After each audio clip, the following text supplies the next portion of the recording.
We're rolling.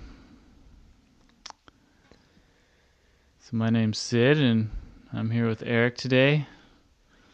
This November rainy day in Salt Spring Island.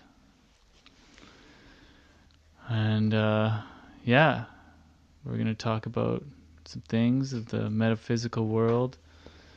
And Eric's going to share some of his experiences starting from a very young age that he's had throughout his whole life with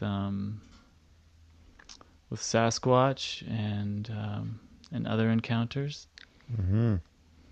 How you doing, Eric? Doing really good, Sid. Nice. Yeah, man. Thanks for thanks for pulling this together, and it's great to be with you, and yeah, look forward to sharing and learning. Yeah. Yeah. Yeah, I'm looking forward to hearing. I've heard many of these stories while we're sitting by a fire after dinner, and yeah, it's super inspiring and mind, spirit opening.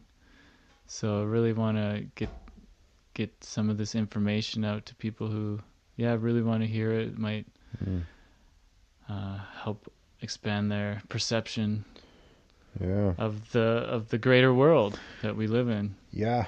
Yeah, exactly. It's been so much more for me than just the normal world. It's just came in so naturally as a kid, all these different experiences, and I feel like I'm ready. I'm at the stage of my life where I'm ready to start sharing some of these and getting it out there, and yeah, just releasing some of that and Nice. seeing what kind of ripple it might create, hopefully, and inspire some people or resonate with some folks, and Yeah, beautiful. yeah, maybe inspire people to start sharing their stories and Yeah, tapping totally. into their some of maybe the stories that they're scared of or have suppressed and maybe even forgotten. Right. Yeah. Yeah. What intrigues me about a lot of this topic is the the thought of having like allies, unseen allies, Mm. spiritual allies, and I think everybody has some sort of ally in the metaphysical world, but just doesn't know how to get in touch with it or how kind of it works, Mm. like what the signals are, Mm-hmm. what the signs Yeah, are, yeah. um, yeah, where to look, all these things. So Mm-hmm. this is something that really helps me about your stories and really intrigues me too. Mm. Hmm. Yeah, even like tapping into them and calling on them in certain times when you need some assistance Right. or where you want some guidance or Yeah. you need a few allies. Hmm. Um, yeah, and there's many. They're not. There's not just one for me or I think anybody. Um, Different allies appear, come and go throughout one's life so far. For me, anyways, I've had some come and go, and some have held strong the whole time. So Nice. yeah. Yeah, and also how to protect yourself a little Mm. bit too Mm-hmm. in when you're exploring in these worlds or just living throughout your life too. Yep. Um, yeah, how to call on spiritual protection For sure. and stuff like that. Yeah. Yeah. So yeah, this is really great. Yeah, without further ado, I'll let you take it away from the beginning. Yeah, great. Well, I just want to thank you, and I met Sid probably a year and a half ago now. Yeah. Um, I heard when I moved to Salt Spring, I kept hearing about this fella Sid, and I heard rumors that he had wrote a book about Sasquatch, Yeah.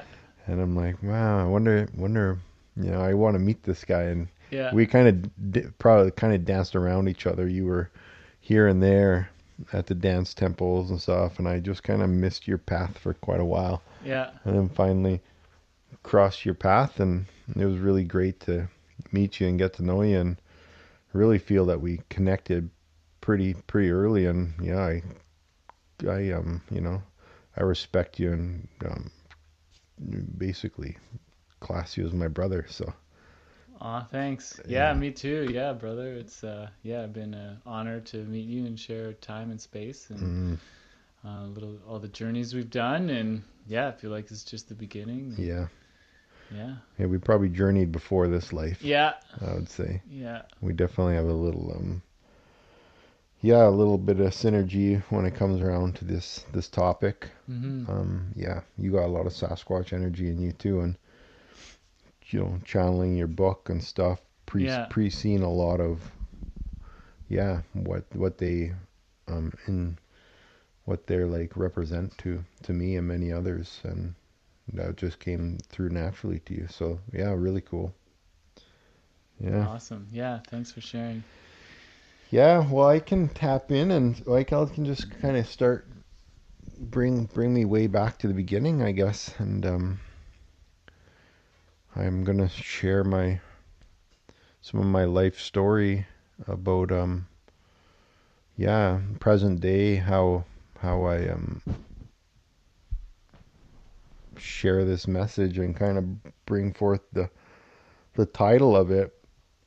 It's and title might not even be the right word, but the essence of my stories is the Sasquatch way of life, and it's a lifelong journey with them, learning and seeing the signs and navigating through these realities and through these worlds, and really listening to the guidance and listening to the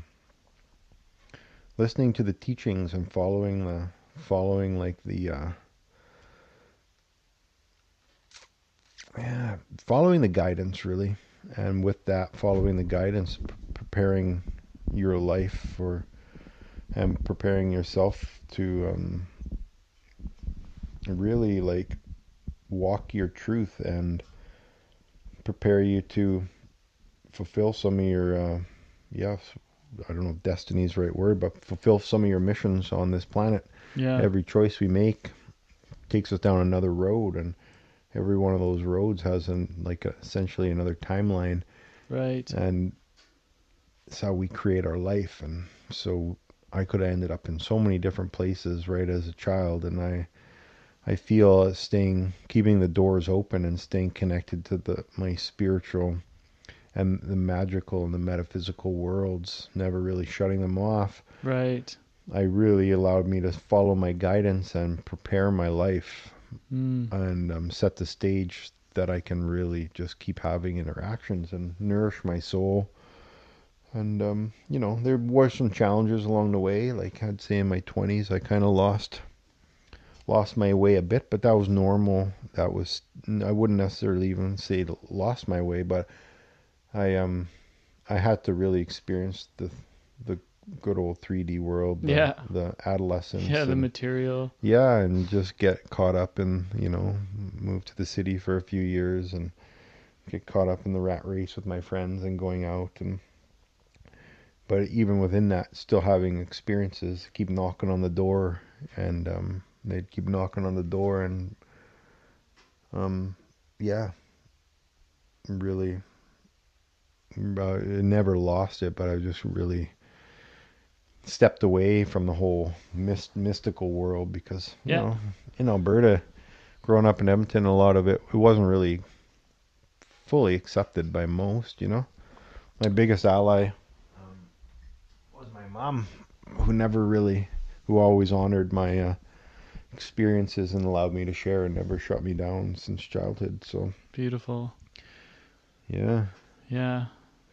So that's good. You always had her around to encourage these, yeah, just staying open to these experiences. yeah, yeah. I definitely feel that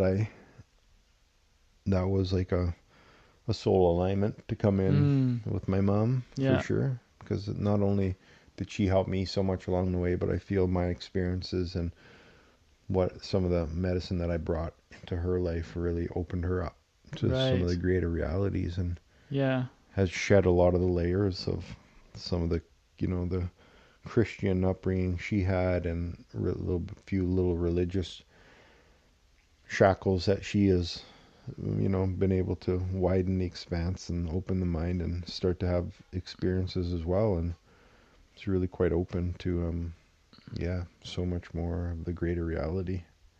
Mm.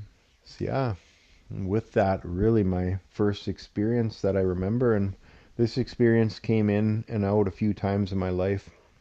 I remembered it in my teens really well, and then I lost it for a while, and then it came back, and it's so vivid, and it's so strongly present in my vision and in my feeling. It was birth, and Mm. I remember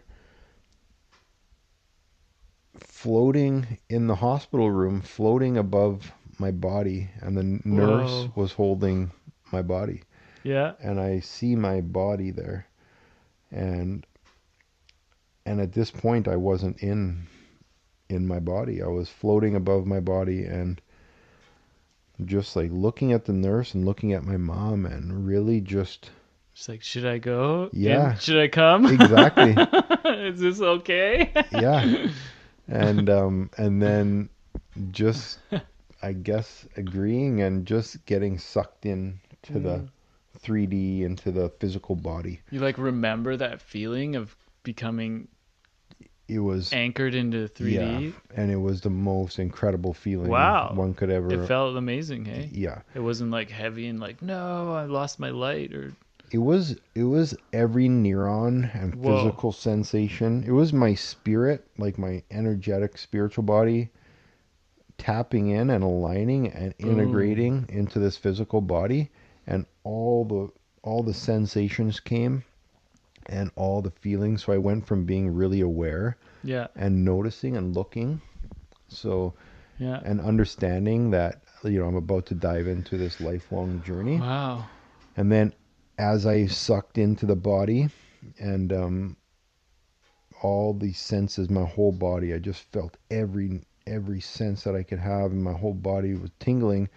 And then from that moment is likely, I'm assuming, I don't remember anything from that moment on, like from the Yeah. early childhood. Uh-huh. So that's probably where I, tap tap into the body, and then you're gifted with all the 3D, like all the earthly, Sensations. yeah, and the conditions. So the amnesia Right. kicked in. Probably, Huh, right, I yeah. don't really remember a lot from my, like, from that early birth stage, but I do remember, yeah, looking, like, I remember right before being pulled into the body. So I had a few different interpretations, from some indigenous elders about that, Yeah. and about, yeah, like one was like a walk-in, um, so right at birth,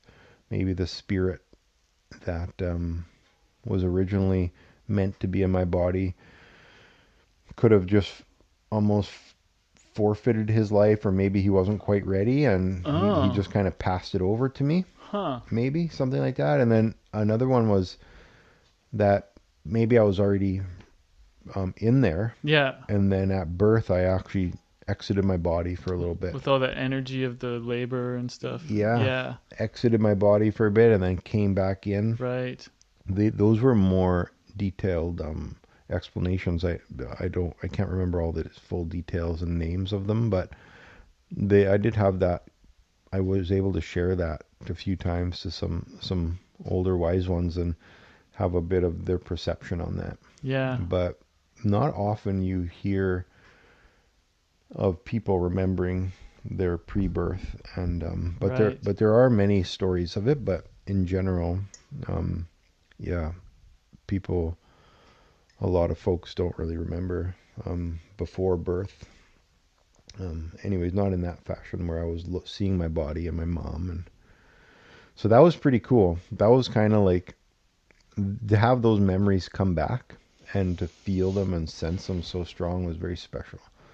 And it is a very special thing that I don't think I'll ever forget them at this point, because I've been able to share them and talk about that quite a bit now. So Right. it's really like, I really have that memory anchored in. So after that, I guess I was just a, a normal child, and really After that, my first main experience. So I was always really connected to nature, and I was always like, I always was in the garden playing with every insect I could find, Yeah. playing with every plant I could find. I would have terrariums in my house with like these beautiful growing ecosystems with Cool. all the different bugs I could find in there. And I was so connected to nature. My other friends would be out kicking soccer balls and stuff, and I'd be playing in the dirt, playing in the Yeah. ponds, and just having a lot of yeah, really strong connection to nature. Yeah. So I grew up in Edmonton, and then In the city? in the city. Oh I yeah. was born Before in, your parents bought the farm. yeah. So I was born in Misericordia Hospital, and and then I can't exactly remember which grade I was in. Maybe like one, two, three, or four. Probably grade three or something. We moved to Richmond. Oh, on the coast? Yep. Yeah. Moved to Richmond for a couple years, and that was pretty great. That was the best. That was really where it all started. Because there's like more kind of outdoor like life. It's more lush. And did you Yeah. connect a little more with the nature there? Yeah, so Yeah. that's really where it started for me. So my dad actually, my dad worked in construction, and construction slowed down in Edmonton Yeah. around that time. So he came to Vancouver to work, and he actually got a job out at Main Island. Oh, cool. So me and my brother would go out there on the weekends, and this is really where I got the deep desire and my deep love for the coast. And Mm. we would go out fishing. I was a fisherman at that age. I could barely hold a rod, but Yeah. I would fish, and we had a little rowboat, and we would fish out front of the shore. It was a oceanfront house, and I remember catching huge lingcod and salmon and rock Nice. cods. I just fell in love with the Yeah. coast.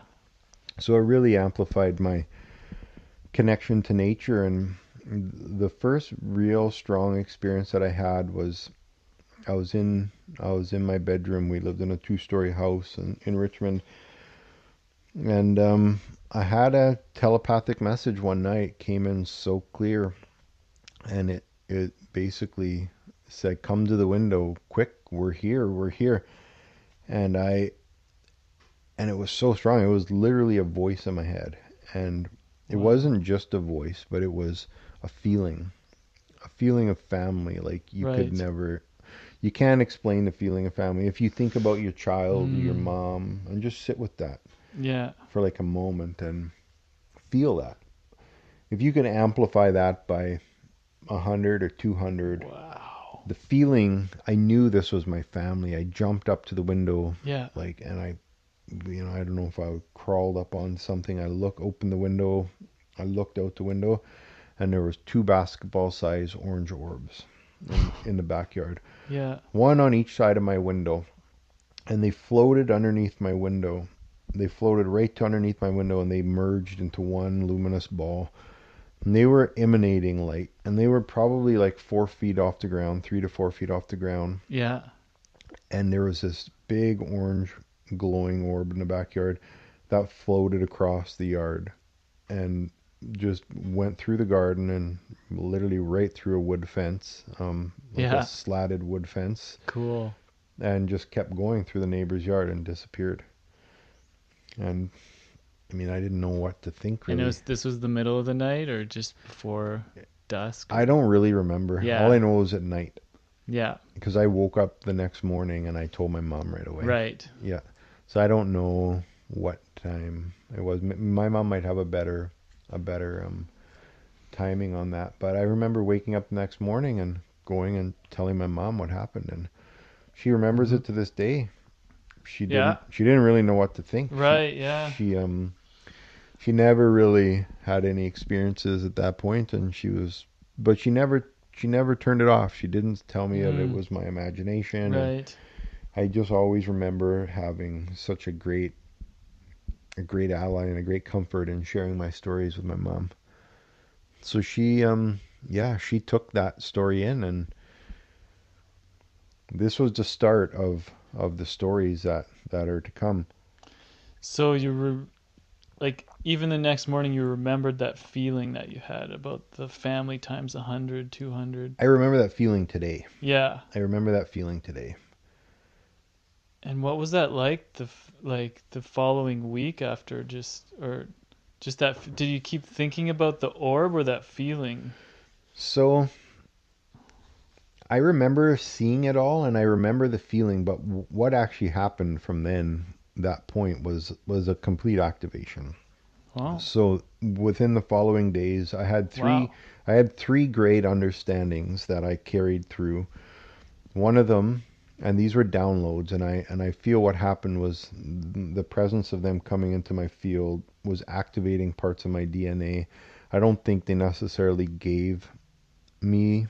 I don't really know. I'm still trying to like kind of decipher how I had these deep understandings, but one of the deep understandings that I had was that things on this planet are not the way they should be. And I knew that humanity was living in extremely out of balance.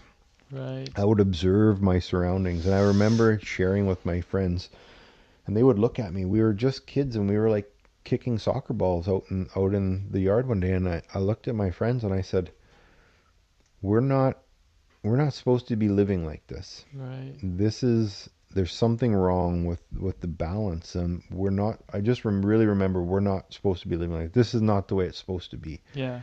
And they looked at me and just shook their head. We're like, Yeah. what are you talking about? Yeah. Like, so that was one of the things that I understood Mhm. from that time.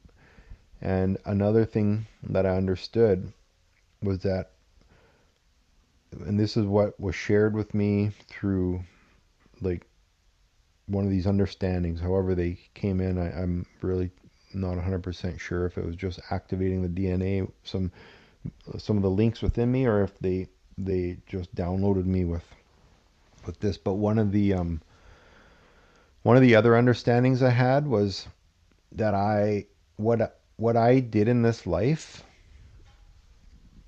will have a huge impact on the earth, on the greater reality of everything. And what I really grew to understand is that everybody, we all have such a great impact on this planet. It's really easy to think that we're just living in this body, and we're only affecting our immediate surrounding, our friends and our family, and what we can manipulate with our hands and our in our physical being. And but I really understood that the energetic output of a human life, and what I do, what I think, and how I live my life will have a huge impact on the collective. Right.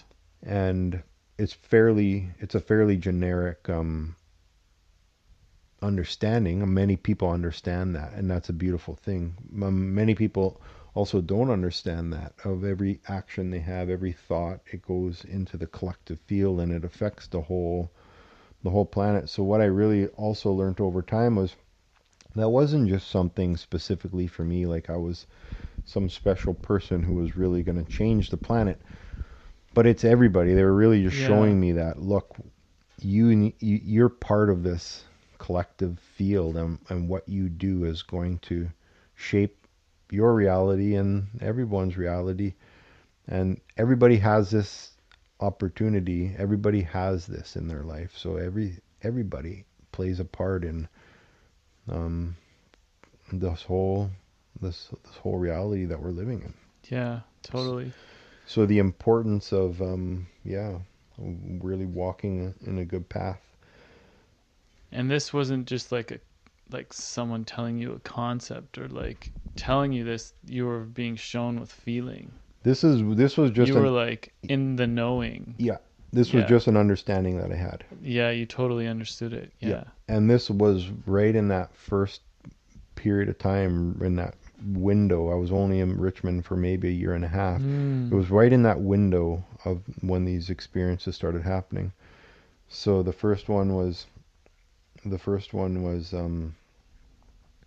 yeah, understanding that things were out of balance, Yeah. and I would share that, and it was just a deep inner knowing. And the second was understanding that what I do in this life will have a big impact on the collective. And I don't know why it came through like that, but that's what I had. And then Mm-hmm. there's one more that's evading me right now. It will come in as I share these stories. Things Yeah. kind of pop back in. But you And remember there was three. there was three Yeah. main ones, and even in some of my earlier talks, I shared that third one, but it pops in and out sometimes. Yeah. Um, so I was super connected to the land, and super connected to the gardens, and I really wish I knew how old I was, because I was a fisherman at that age. Yeah. I had my fishing pole, my tackle box, and it was a different time back then. And kids had a lot more freedom. I feel there wasn't as much threats and much stuff. So my mom actually kind of let me do whatever I want. And me and my friend Marcus, um, he was also a fisherman, and he was a few years, 2 or 3 years older than me. And we once took the bus to the river, to the Fraser River, to go fishing off the dock. We would always go to Steveson and stuff with my brother, Steveson Dock. And then this one day, me and my friend Marcus went to the Fraser River, and we were fishing off the dike. It was around salmon season, and we had our lines casted out, and we were fishing off the bottom. Like, I don't know if we really even knew what we were fishing for at Yeah. that age. Just like have our lines in the water. Yeah. We probably had like a pickerel rig on with some worms or something, maybe to catch a sturgeon. Whoa. And all of a sudden, in front of us, this was one of my most amazing experiences of my life. All of a sudden, in front of us, to the right, coming from upstream, just beyond our line. So I figure we cast our lines out probably 20 or 30 yards. Just beyond our lines in the Yeah. water, this thing started to surface and appear out of the water. Yeah. And it came out as many humps, like a snake swims sideways. Wow. This thing started Yeah. surfacing, and I remember this thing to be like 20 feet long, maybe longer. Yeah. Multiple humps coming out of the water like a vertical swimming snake. Yeah. Many Whoa. many humps come out, and it Cool. swam right in front of us. Yeah. It didn't stop its stroke. It just stayed very consistent, and Yeah. it swam right on the outside of our fishing lines, and we were freaked out. Yeah. We reeled our lines up, Yeah. and we rode our bikes home as fast as we could. We Wow. split ways. Right, Wow. he lived a block away. We split Yeah. ways. I went straight into the house, and I shared this story with my mom. I'm like, Yeah. something appeared in the water right in front of us. It was giant, and I really just remember the humps coming out of the water, like many humps at a time. This creature was very, very long, like That's like a legit sea serpent. it was. It Yeah. full on was. That is like yeah, like the Loch Ness or whatever. Yeah, Like, yeah. And you know what? I sat with that for a long time, and my friend Marcus ended up becoming like we moved back to Edmonton, like not I don't know how long after that, and he stayed in BC. He yeah. lived here, and he still lives here. He became a very avid steelhead fisherman, fly fisherman. Yeah. Even at that age, his dad was just teaching him to tie flies, and he ended up becoming a firefighter, a helicopter firefighter. So he would force fight with helicopters all over Canada, but mostly BC and Alberta. And one summer, I think he was going to Saskatchewan to fight fires, and I hadn't seen him since I was a kid. And he stopped at the farm. I was in my early 20s, Yeah. and he got in touch with us and said he was coming through Edmonton and wondered if he could come and spend the night at the farm. He pulls into the farm. He got out of his truck, or he was actually in a car, and the first thing he said, literally the first thing he said is, "Eric, dude, you remember that thing we seen on the Whoa. river when we were kids?" And I said, "I'm just so happy that you said that, Yeah. because I do remember it." Yeah. And, Wow. First thing you said. yeah, And you hadn't seen him since you left? I haven't even talked to him. Like, we Wow. weren't on Messenger. We didn't talk even. Cool. And really what that did was that Wow. really solidified the story because over time there was talk about maybe it being like a surfacing sturgeon. The Fraser River has Like a, 20-foot sturgeons that move like a snake. yeah, but some people thought maybe I Yeah, just the other people used misidentified to it. told the story too. They're like, maybe it was a sturgeon. Yeah, Yeah. because they do get up to like 12 feet long. Yeah. Not so much these days, but 8, 9 footers they still catch there every year, Yeah. and they apparently surface in the summer and just kind of float on top. Oh yeah. But this wasn't like a big floating log. With this, No. this was like many humps of like a moving serpent. And looking online, I did a lot of looking, and there is actually a creature in the sea that looks similar to it and almost has like a horse-like head.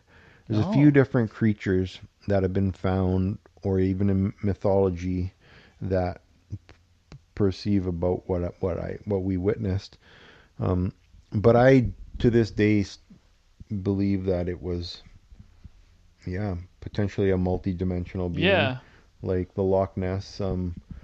These kind of experiences. A lot of times, I feel that they choose. You don't choose to see them. You don't just randomly see a Sasquatch or a Loch Ness. You're gifted with that presence. They choose to show themselves to you, Right.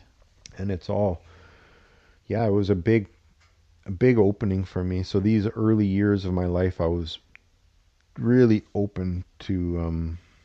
I was an open book, and pages kept appearing to me. Yeah. I would see all kinds of stuff. So that was like my first experiences that were very, very strong, and yeah, and then I moved back to Edmonton, Mm-hmm. and I moved back to Edmonton. We lived in Edmonton for a couple of years, and we moved back to the city, so it was a bit of a different dynamic for me there. Yeah. We moved back to the city, and I remember I don't remember a lot of experience, but I do remember having to go to Sunday school and having to go to church. Mm. So my parents, well, my mom anyway, and her side of the family are like, I don't know what kind of Christian, but anyways, we would go to church, and there was this Sunday school, and she would send me to Sunday school every Sunday, and I just couldn't resonate with it, and I couldn't tap into it. So probably after like a year or so, we must have been pushing around grade 4 at this time, and I just came home one day and I said, Mom, I'm not going back to church. Yeah. I don't I don't really resonate with what they're teaching me at Sunday school. Mm-hmm. It doesn't make sense to me. Some of the concepts they told me. One of the biggest ones was my Sunday school teacher, and I'm not like putting everybody in the same picture, but this was just one person who said he said that if we swear and we sin, we're going to go to hell. So he had me all freaked out because I'm like, what if I go home today and say the F word Yeah. and then I die Yeah. and I You don't and didn't I have that don't ask chance. Jesus for forgiveness? Yeah. Am I going to hell? And he said yes. Oh my God. And I'm like, this is not for me. I don't buy this. I don't agree with any of this, and I don't want to live in this type of reality. And like right away you knew that you're just like That was it. this is bullshit. That was it. And Kind of. I already felt that I wasn't really resonating with, but that was the last straw for me. And I went back home and I told my mom, no, I'm not going to Sunday school anymore. I'm not going to church anymore. I don't want to go. And my dad never went. So she was always great. She just let me really, Yeah. I wasn't like, yeah, she let me almost do whatever I want, which was nice. Mm-hmm. She didn't like force me to go. So, which was beautiful because in grade, it must have been like a little part way through grade 5. It was Sunday. My mom was at church. Probably my sister and brother too. My dad, I don't know where he was. Knowing him, he was probably working. And I stayed home, and I was on the couch, and I just went to the flea market the day before. We were living in the west end of Edmonton, and I bought a lighter. Yeah.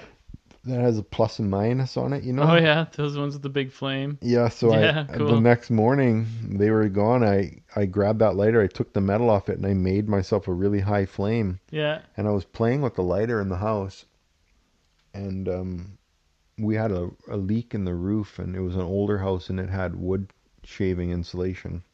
Ooh. So the leak was patched, but the drywall had fallen, and there was open ceiling at this point, and there was just these dry wood chips up there now. So I was playing with my lighter by the curtain, and it was spitting out fireballs. And I just went and laid down after I played with the lighter, and I figured I was laying down for like 4 or 5 minutes, Yeah. and then I just heard woof, and the whole wall was on The fire. whole wall. Yeah, like the Wow. curtains, like Yeah. big curtains were on fire. Yeah. And I ran to the sink. Nobody was home. I ran to the sink. Whoa.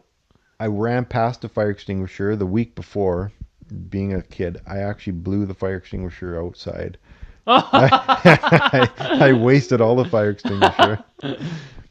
So I ran to the sink. I looked at the fire extinguisher and then I ran to the sink. I looked at the size of the fire. I looked at a pot and I'm like, I ain't getting this fire out. So I ran Yeah. straight to my neighbor's house, bars in the door. My best friend lived there, Justin. And I said, call the fucking cops. My house is on fire. Yeah.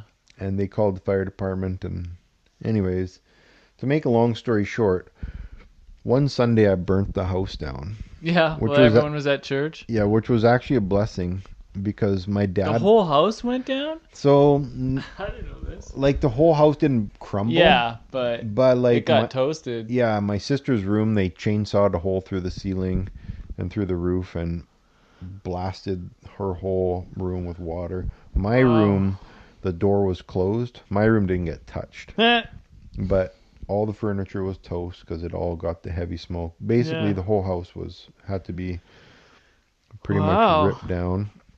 Like they had chainsawed holes in the roof, and it was full on house fire. But Wow. they did get it out.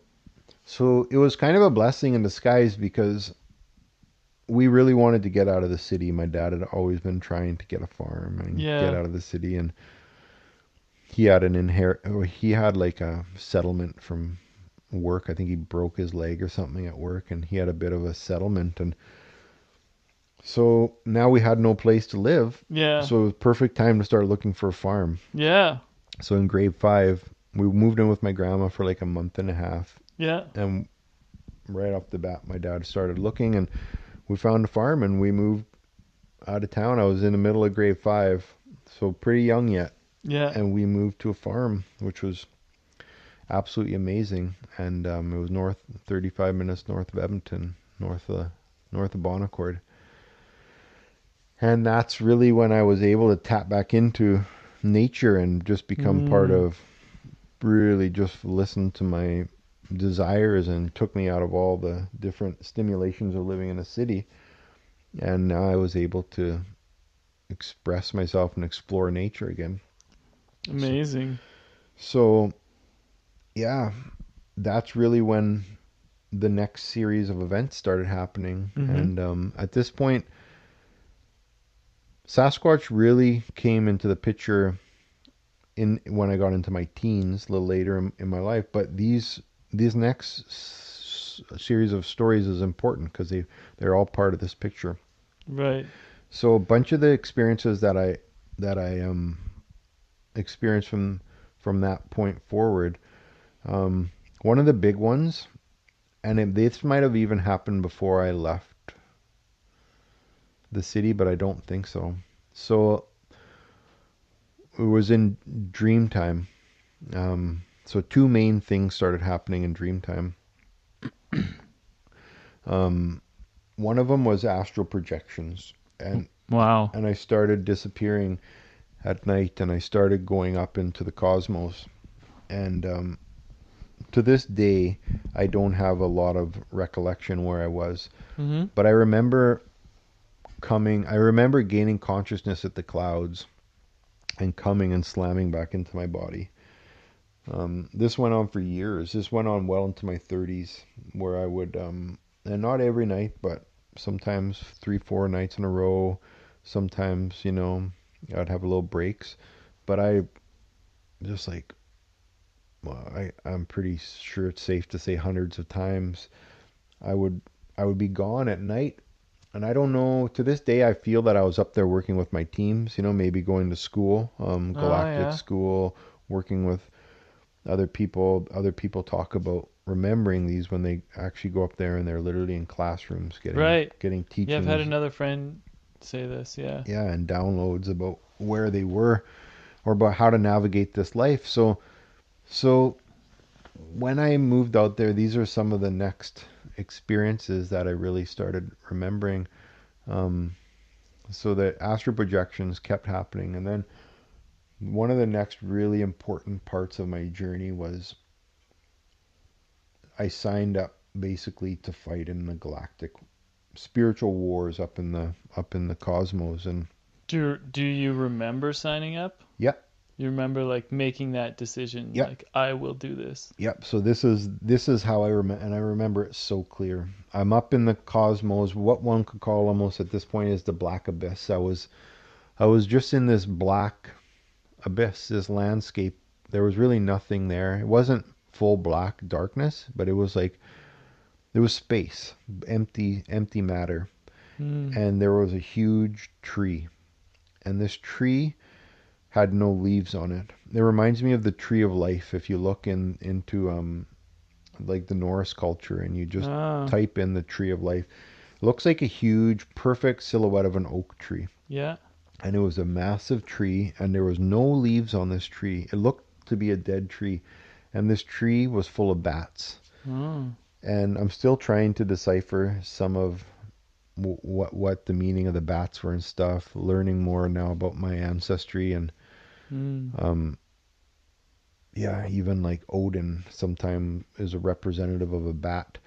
Ah. So now here's this tree and all these bats in it, and this was the gateway to this other world, this other reality. And in that dream, I basically agreed to take part in this journey, what one could call a journey, but it was a long series of teachings and understandings, and I signed up for war is not the right word, but I signed up for battle, Yeah. spiritual battle. Hmm. And I was just a kid. Like I wasn't watching any television shows about this. Like this was just pure stuff that was coming through. I wasn't influenced by anything. And and now I'm up in the cosmos. I'm fighting in a spiritual battle up in the cosmos. And Do you remember these battles, or they're just kind of something where you're like, where was I when you came back so awake? I remember them. I Yeah. remember these battles. Now these weren't battles with swords or guns Right. or physical Yeah. bodies. This was all consciousness battle. And I was in the cosmos, what I would call space. And I remember the waves. I remember waves. Like I Hmm. remember physically seeing stuff while I was up there, but Like the ocean. yeah, but energetic waves, Hmm. almost like aurora borealis waves, Ah. different energetic waves. Yeah. And in these Cool. waves was I could feel them, and I understood Hmm. what was taking place. And what I learned up there was I learned about Earth, and I Hmm. learned about the spiritual battles taking place on Earth. And I learned about the the it's really hard to like really articulate it into matter, but I learned about the oppression on Earth, and I learned about the oppression on the human spirit. I learned about one would maybe call the amnesia.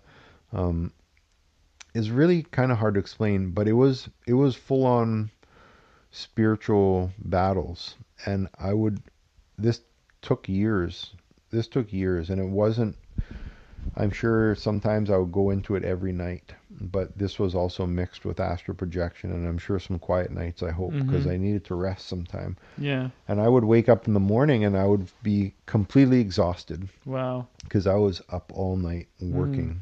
And I learned how to navigate through this journey that I signed up for. And I can't say I've really talked to anybody who shared similar experiences in Dreamtime about these spiritual battles in the cosmos. It's really the simplest terms is the spiritual battles in the heavens in the cosmos. And I Yeah.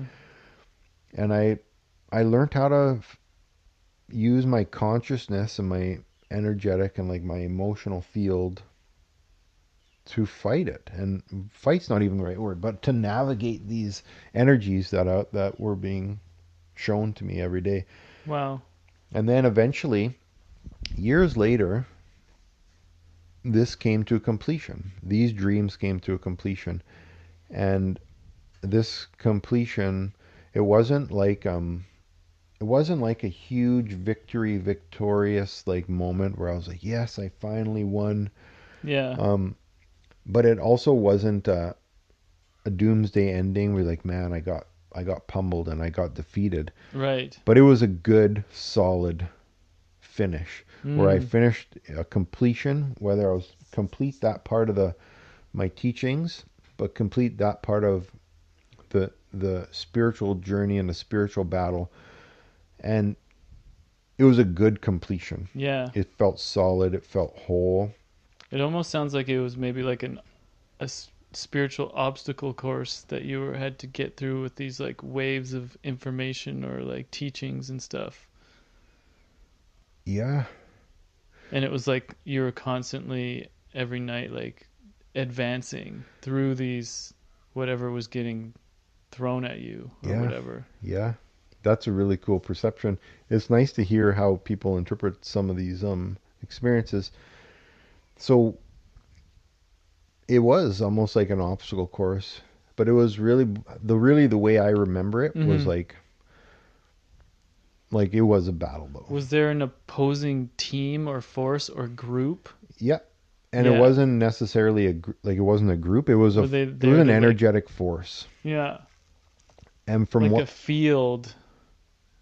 Maybe it was something that was had Earth under some sort of control, and you were learning about this field. this is it, Sid. Yeah, This yeah that some force has been like put upon, almost like a spell. yeah You're learning about the code of the spell or whatever. yeah. It sounds crazy, but that's how I remember it to this day. I Yeah. learned about the when I tap into those feelings and memories. I learned about the suppression of the planet. I learned about the Mm. suppression of the human spirit, Yeah. and this will come later in the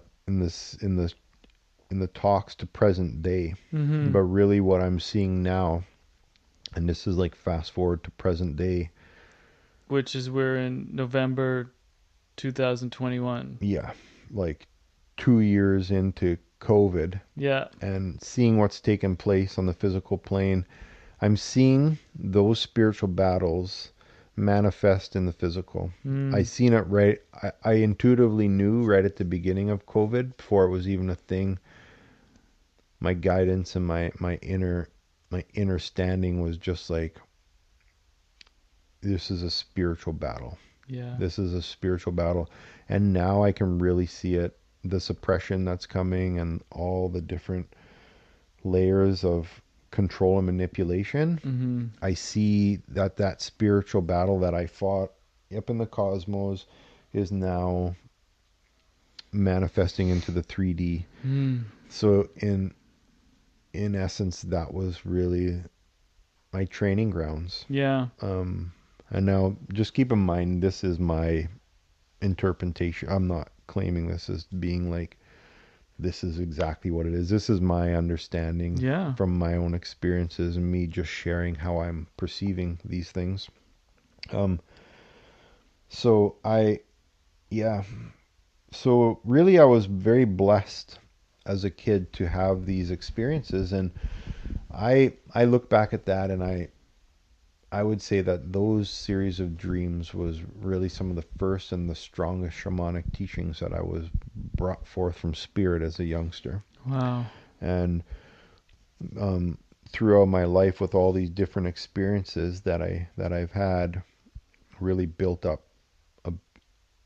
a fairly I don't know, for me, a fairly secure understanding of reality and what's going on. And not that I definitely don't have all the answers or understanding, but I've painted a pretty good picture through what I've been shown from spirit. Mm. Um, so also other experiences that I started having as a youngster. When we moved to the farm was discarnate voices. I had a female voice who would call my name. I don't know how many dozens of times in the morning. I would wake up and I would just be like still even in that in between state. Yeah. And I would have I think it was my dad's sister. She passed away in her younger days, and I Oh. could always feel her. I had Mm. a really good sense, and I could actually feel all my deceased loved ones as a child. And I could feel other people's fields and their I was just very, very sensitive.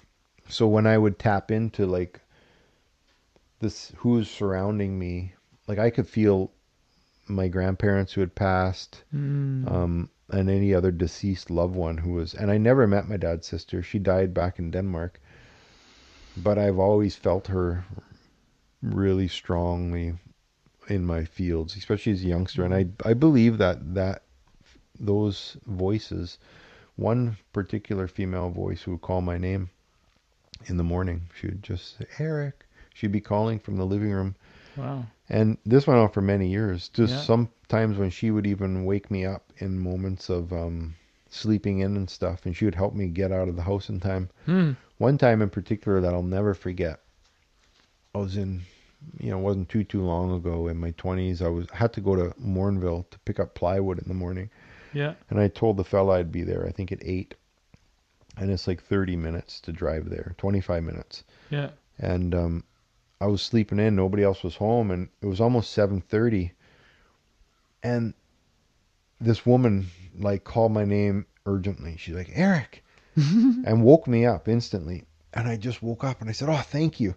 And I just grabbed, I didn't even brush my teeth. I Yeah. like put my clothes on. Being on time for me has always been important. Right. If I Yeah. say I'm going to be there at 8, I Yeah. mean, I'm going to be there. I know this. And It's good. so so she was a great ally. Yeah. And she came around for years. And just randomly, like just out of the blue, she'd just call my name. And then other really important memories that I had was a feeling, almost like the feeling of family when I had the first experience with the orb. Mm. I would get visited at the farm, an energetic force field would come into my field, and I would feel this feeling, and it would happen often when I'm just sitting with my family inside the house, and this presence would come upon me, and it was Mm. so familiar. Mm. So many times I would feel this feeling of familiarity, very, very much a field that came in, like a being, a spiritual being, or like a being would come in, and I would feel them, and it was a very familiar feeling. To this day, I can't particularly say who that being was or that group of beings. Yeah. I don't know if they were just observers who were watching me and who would come in at certain parts of my life to keep an eye on me, Yeah. or if they were a deceased loved one or Star Nations or Sasquatch. I don't recognize it as Sasquatch Yeah. energy, but I used to have lots of visits of many different kinds at the farm, Mm. and And you remember that happening quite often? yeah, that happened. Like I remember that happening many, many times where I would just be sitting there and I would just feel this huge feeling of Mm. familiar, like a familiar energy coming into my field. Mm. And it wasn't ever malevolent. It was a benevolent Yeah. energy. It felt like family, like you said. Yeah. Yeah, and it maybe if not family, but like a very familiar feeling. Like Mm. I felt this pre-life. Like Mm. I know these beings. Okay. Cool. So that was like some more of my experiences that I had before, yeah, I really started tapping into the Sasquatch experiences. Hmm. One of the first experiences now that I can call back and say for certainty that this was Sasquatch, Yeah. which I'm pretty, there's no reason for me to not think it was. My my brother ended up my brother had a quad, a little later on, and I was probably in like grade 5 or 6, and or maybe grade 7, I don't know. I was driving my brother's quad through the field, and I was just ripping through the field. We had 80 acres, so we had a fairly large chunk of land, and Nice. I was driving the quad through the field, and I literally drove in to what one would call hell. I drove into an energetic field that was complete dread. I was so terrified. I had no idea what had happened. I literally, at that point in my life, I'm like, man, it feels like I just drove into hell.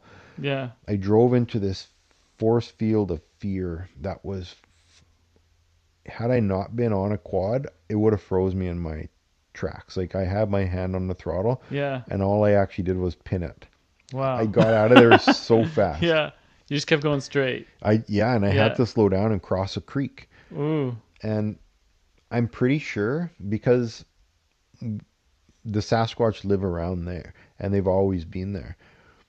So I'm pretty sure what had happened was I was just randomly driving the quad through the field and I was ripping on her. I was going quick. I Yeah. wasn't just like putting where something would hear me coming.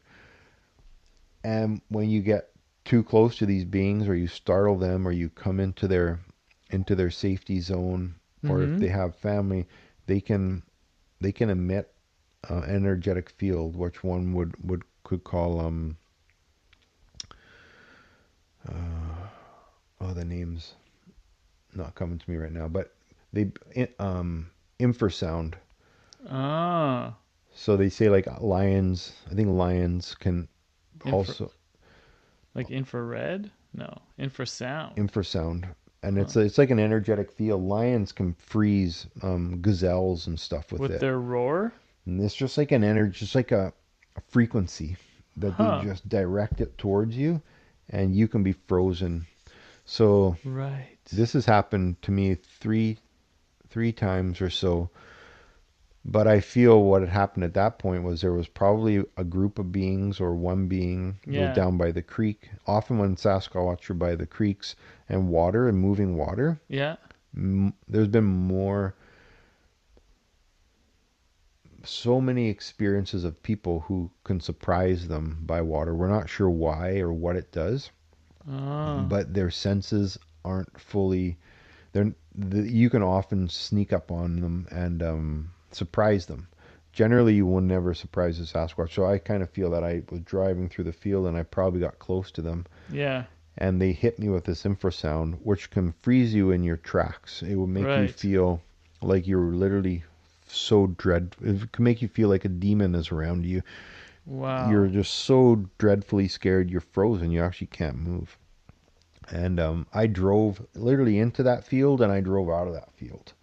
And I was like, what in God's name was that? I had no idea at that point in my life. I was like, man, I felt like I just drove into hell. Yeah. You know, growing up, Wow. growing up in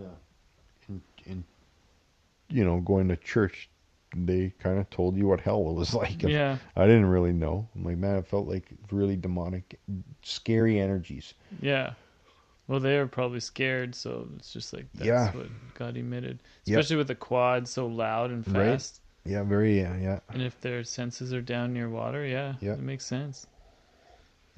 So later on, like now, I have a great understanding of why so many people have horrific experiences with these beings, Mm. because they can emit infrasound or whatever this energetic field is to manipulate your energy of your body and give you this fear response. Right. People who don't understand them or don't understand what's happening think that they're horrible beings Yeah. because it's so scary, and you're not used to this fear, and this feeling of fear. It feels like you dread these beings, and these beings are malevolent. And when the truth is, if they didn't want you there, you wouldn't even know that they were there, and they could deal with you in a split second, and you would no longer be alive. So I learned I understand that a lot of the hunters and stuff who go into the forest and might be, Not in the right way. yeah, Yeah. or walking into some of their areas, or around their families, or threatening them. Hmm. They get dealt with, and they'll be pushed out of the area often with just feeling. So Right. anyways, that was probably like my first experience later in life where I could look back and say, yeah, at the farm, that was the Sasquatch. I would say that was down by that creek, and I drove by him with my quad. And you at the time didn't know much about Sasquatch or had any experience yet. At that point, I didn't know. You just thought that felt like hell. Yeah, And then later on in life, you're like, that could have been the first Sasquatch yeah, energy yeah, I came upon. yeah. But I knew Sasquatch. Like, I was always also very drawn to Yeah, Sasquatch. me too as a kid. I was Yeah, just like, what's this? In the library, you find the books, and it's yeah, just like, what's this creature? Like, they've got found pictures and yeah. footprints, and I was so enamored by him as well. yeah. So yeah, that was pretty cool. Now we're pushing up into my later, like, into my teens now, and growing, like, my dad was a hunter, my brother was a hunter, and I Yeah. started hunting early. Hmm. I shot my first deer with my bow at 11. Wow. So I really started, like, as soon as I moved to the farm, well, I was shooting guns all the time, and hunting gophers, and go hunting rabbits, and Hmm. hunting squirrels, and I had a pellet gun, I had a slingshots, and Slingshot. Nice. yeah, it wasn't too long after I was there, you know, I'm sure into like grade 5 and 6, my dad just like let me use the guns, and Yeah. and then as soon as I got into bow hunting, I bought a bow. As soon as my brother got into bow hunting, I bought a bow, Yeah.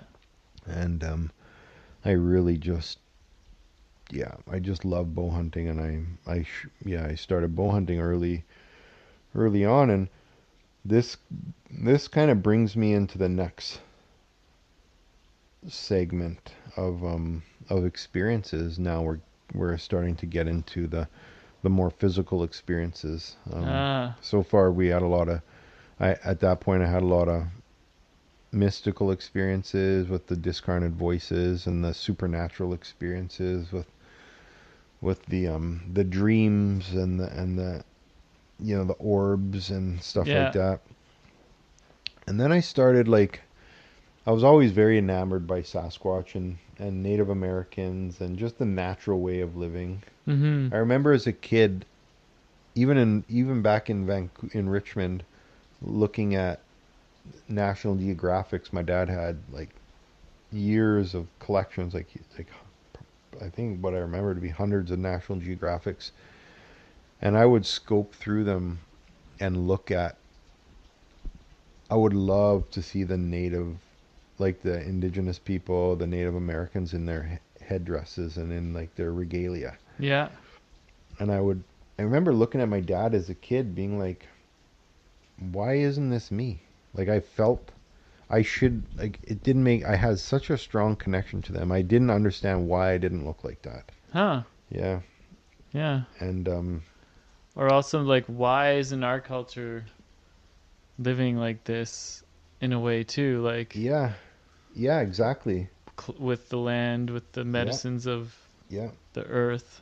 exactly. And especially having those deeper understandings as a kid, of like that we aren't living in the way we're supposed to be living. Hmm. A lot of this could have maybe come from pre-birth, and even unlocked like stuff that was in my DNA from my previous lives.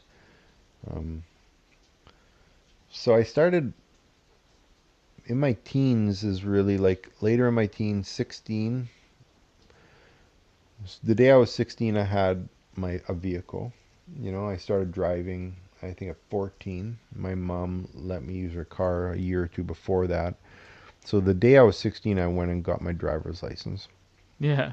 and I had a vehicle, and I was driving for years already, and so I started exploring and hunting and stuff as a kid, and I would go to the mountains later, like at least around 18, and I would start bow hunting for elk and stuff in the mountains. When I was 17, believe it or not, like this is also kind of part of the story, just to understand about how connected I was to like hunting and stuff. I quit school at grade 8. Wow. Um, when we moved to the farm, I was in grade 5, and I went through like a couple years, but I wasn't really the best in school. I couldn't really read very well, and I wasn't very good at math, and I was struggling through school. But I was so practical. I was a farmer already. I had 21 goats. I had some llamas. I was the local kind of veterinary. I would help all the Cool. neighbors. I would go and I would trim the hooves of their sheep. Yeah. I would inoculate all their sheep, and I would help give birth to all the sheep. Um, and I started beekeeping like young, and I started working for an outfitter. Must have been at the age of 15 or 16. I would help them out in their spring bear camps. I would go out. My brother's best friends, aunt and uncle, were pretty big outfitters in Alberta. So, believe it or not, by the time I was 17, I became a big game guide. Yeah. When I was, Wow. and actually wasn't even legally allowed to have a guide's license until I was 18. Mm-hmm. And 17, I had my first camp at the Berlin, south of Fox Creek. Where you had people you were guiding. Yeah, Just yeah, you were responsible for all these people. yeah. Me. So my brother actually came. He was Yeah. like 4 years older than me. He was cooking in the camp, Okay. and I was like the head guide, and I had another fella who was older than me who was guiding, and we had two elk and bear combo hunters. So literally at the age of 17, I started guiding, and that carried on for many years. I had a strong relationship with that outfitter, and I worked for them probably till I was like 28 or something, till I needed a break from guiding. So the woods was very familiar to me, and Mm-hmm. I started doing trips up into the mountains. Where I really start remembering the experiences was in Nordegg. Ah, Nordegg. Yeah, north of Nordegg, actually up the Trungo River, Trungo Creek, and we started taking our horses in there, Yeah. and then we could also quad into this area as well. But we did a few trips with horseback in there, and I remember the first experiences that I started having really revolved around tree knocks. And Hmm. I would be bow hunting way into the foothills and into the mountains, and I would I would hear these tree knocks in the forest, and I'm hunting by myself, Like someone hitting a tree. Sounds like you just whacking a tree with a Louisville slugger. Not just any tree though. That's a loud. That would be a loud sound. Yeah, like it sounds like a Smacking it. big dead tree. Yeah. And it's like a big clunk, or like if you just whacked a telephone pole with a huge 4x4, Wow. or a Yeah. wooden baseball bat. Holy smokes. And I would hear these noises, and like one in particular, I was actually up the Chungo, and then I was up on Brown Creek hunting, like I was hunting elk, and I heard this tree knock, like maybe 100 feet in the forest in front of me, and being very aware of what's going on out there, I started like, I thought maybe it was a moose or something whacking the tree with his antler. So Right. Yeah. at that point, you can hunt. We still can in bow season. You have a moose tag, an elk tag, a bear tag, mule deer tag, a whitetail tag. You can almost shoot whatever if it Yeah. has antlers. So I started like approaching the sound, and I'm seeing no tracks in the moss. I'm smelling nothing. It's rutting season for the elk and just pre-rut for the moose. You smell them, you see their tracks. If there was a being there, if there was a moose there, I would have heard it. And I got up to right where I thought I would hear that sound, and then like 50 feet away, just beyond my eyesight, I would hear that big loud knocking sound again. Wow. And I would go up there, and I don't see it. There's nothing there. Yeah.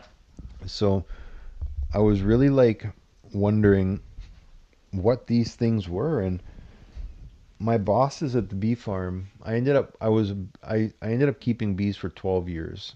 And my bosses were Frenchmen, and we they were avid hunters. We would take every fall off. I would take 3 months off, partially for guiding and partially for hunting. So I was in the woods every fall for at least 3 months. And I would bring these stories to them. About the tree knocks and stuff. Yeah, and at this Yeah. point, I figured they were Sasquatch, because like after the first little while, I was like wasn't sure what they were, but I was already like looking for answers because I knew they weren't moose.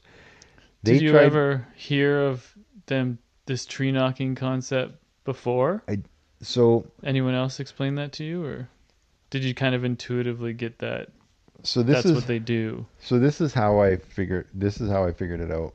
I asked first. I would ask my fellow people, like my bosses. Yeah. They were like in their 40s or whatever. Yeah. It's like, what are these sounds? Yeah. They told me that it was moose knocking their antlers on the trees. With a Louisville slugger, like Well, so hard. like a big bull moose has a big old rack on them. Yeah, yeah, that could do it, eh? And I've hunted moose. Like moose is my favorite animal to hunt. I've Yeah. harvested like many moose with my bow, and I've heard a lot of the sounds they make, and I've even heard them whack trees. Yeah. Um, but it's not like this. And there was no moose track. And there would be no sign of the moose, Yeah. So I started digging deeper, and I started looking under different Sasquatching encounters, Yeah. and I seen that people were claiming Yeah. that they would not do these tree knocks. Yeah. So So this is kind of common knowledge in the Sasquatch community yeah, that tree knocks are this is a sound a that very is observed associated, sound. Yeah. yeah, with Sasquatch. Mm-hmm. So I remember telling them that. It's like, I think I'm experiencing Sasquatch. Yeah. And this wasn't something that just happened once or twice. This would keep happening every year. It smells like smoke. Oh, it's probably coming in from the window there. Yeah. And they would laugh at me. They'd like to tell me I'm crazy. You're not hearing Sasquatch. What are you talking about? You're hearing moose. Mm-hmm. I kept having the experiences every year, and different, and I'm sure there was other experiences within that, but the tree knocks were very prevalent. So then this is really where things, at this point, I couldn't get Sasquatch off my mind. Yeah. I had a strong connection to them, a strong spiritual connection to them even.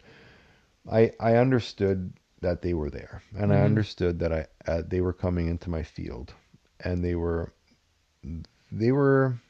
not necessarily attracted to me. They would come around me when I was in the woods hunting.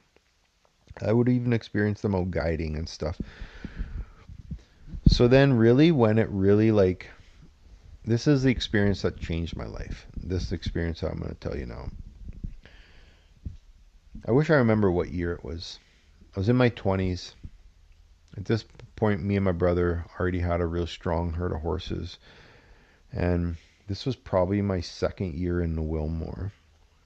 The Wilmore? The Wilmore, it's the wilderness area on the western slopes, or the eastern slopes of the Rockies in northern Alberta. So basically Mm. from Jasper Yeah. north, once Jasper, like the Jasper border, the mountains turn into Wilmore Wilderness Park, and they head all the way up north of Grand Cache. Mm. So there's like, I don't know how many, miles of wilderness area there, and is not accessible by quad or vehicle. It's only accessible by foot, horseback, or by any way other than motor vehicle. Okay. So a lot of horseback, and some people take their bikes in there, and hiking. And there's Mm. trails that connect it all. You can actually, from Grand Cache, you can take a trail, bring you right over to McBride, so right over the Great Divide into the BC border. Wow. So this one year, we were prepped for going up with our horses on an early season archery, elk hunt, and sheep hunt. It opened up on August 25th for sheep with rifle, and August 25th was opening day for archery. It still is, for the ungulates, so moose and elk and deer. And we had at this point we had 8 horses, and we had 2 trucks and trailers, and we went up the day before opening day, so it would have been August 24th. And there was me, my my really good friend Mason, my brother's friend Craig Hinchy, and then Craig Hinchy's friend who was a doctor, and I forget his name, but he was like the elder of the group. He was a doctor, and Yeah. he practiced in Stony Plain, just outside of Edmonton. And my brother was to be arriving in a couple days. Okay. So we went in to set up camp. Yeah. We went in, and we brought in the horses, and we packed in probably like 3-4 hours to this meadow. And the meadow was probably like 80 yards around, and we set up camp there. So we got in and we literally set up a wall tent, and Yeah. First time ever being there. yeah, I think we'd been there before, Yeah. but this is the first time we hauled in such a big camp with 4 Right. people. Yeah. I was actually fixing to stay for a month. Wow. Yep. So, and people were going to come and go. Hmm. So here we are. We got into camp. We got camp set up. We got the horses now. It's evening, so now the horses, we had them hobbled out in the field, so they grazed for a while, Hmm. and then we had them all tied up. We Yep. had some bells on, probably half of them we had bells on, and they were pretty pooped because this was the first trip of the year for them, and they packed in all their gear and up and down the mountain, so they were pretty pooped. So they were sitting there, kind of sleeping, standing still. When they're tired, you don't hear their bells shaking too much, so it's pretty quiet. And us 4 are on the bed, are on like the floor of the outfitter's tent, and the sun's like, pretty much going down, and it's down or whatever, and we're just chatting and stuff. And my brother's friend said, "Did you guys hear that?" Yeah. And we're like, "No," literally didn't think much of it. You didn't hear? Did you hear anything? No, didn't You're hear just all anything. chatting, and Yeah, he heard something. he heard something far away. He's like, "Holy shit, you guys, did you hear that?" Yeah. And we're like, "No," and we just kept chatting. Yeah. And then, like I don't know, a minute or 2 later Yeah. or something, he said it again. He's like, Yeah. Did you guys hear that? You Yeah. must have heard that." And we're like, "No, we didn't hear anything." Because, if you're talking or if you're Yeah. rustling in your sleeping bag, Yeah. it's easy to miss sounds, Mhm. especially if they're fairly far. The third time this thing made noise, so Craig heard it the first time, the Yeah. second time, the third time I heard it. Yeah. And Craig also heard it. And I was like, holy shit. Like, that's something. Like, Yeah. I heard that too, Craig. So now we're all on like high alert. We heard something, and it sounded like it was far. It must have been like at least a mile up the valley, up the river. So this would have been the Smoky River. So it was upriver. Yeah. I figured it was by McMahon's camp. An outfitter has a camp up there. And I'm like, okay, that was something. And at that point, it was just this huge, massive noise. It kind of sounded like there could have been some elk mixed within it. So there was like a big, huge noise coming way in the forest. Like an animal's voice, or was it a tree knock? Oh no, it was a vocal. A vocal. It was a Okay. vocalization. Yeah. Yeah, and it was so peculiar that we all, yeah, like right away I was on high alert. And so Yeah. I was like, at this point I was in charge of all the horses because they were our horses, me and my brothers. And I was a longtime guide at this time. I was the most experienced woodsman out there. Yeah. So I was like, okay, guys, this is something.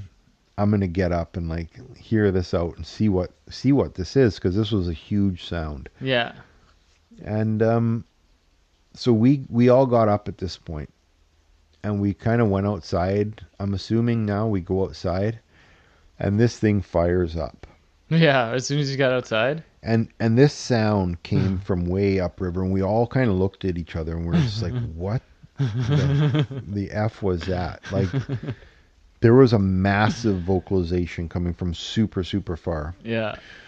and so I'm like, I'm gonna grab my elk call and I'm gonna call to this thing. Yeah.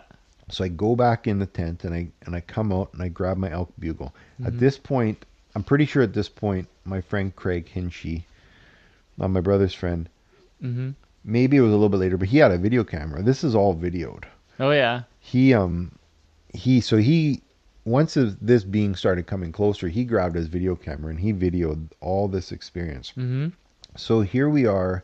I blast off a bugle to this thing, Yeah. and I just scream at this Yeah. this.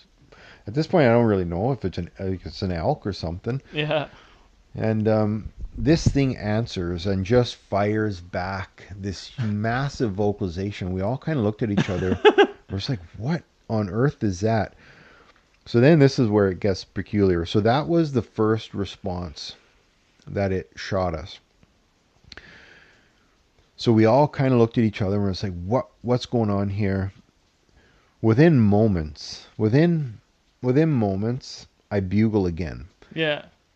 And this thing had cut that distance, I would say probably realistically in half. Wow. It So was now so much louder. so now from like a mile away, Yeah.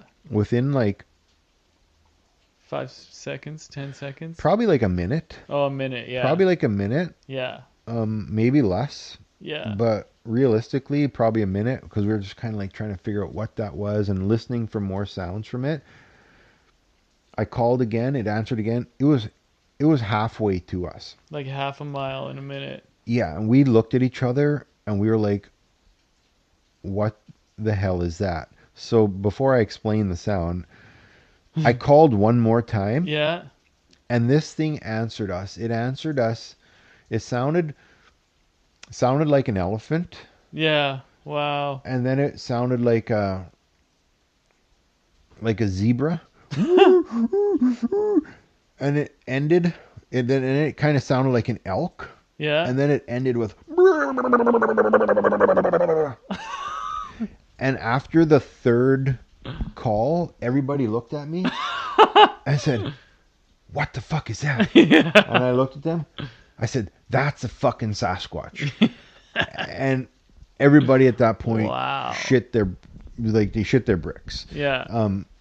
They almost panicked. Yeah. So it was very jarring. The vocals of the how fast. So by that third call, this thing is now very close.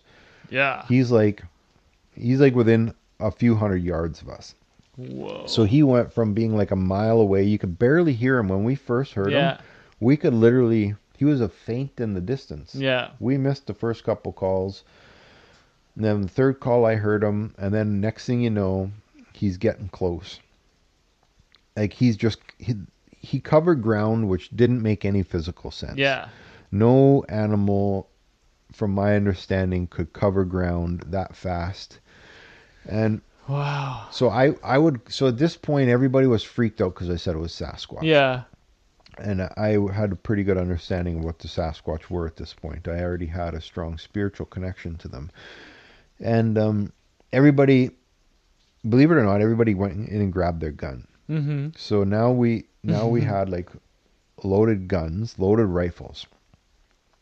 And I start calling to this thing, and I would bugle to this thing, and this thing would mimic my call to the Oh, T. wow.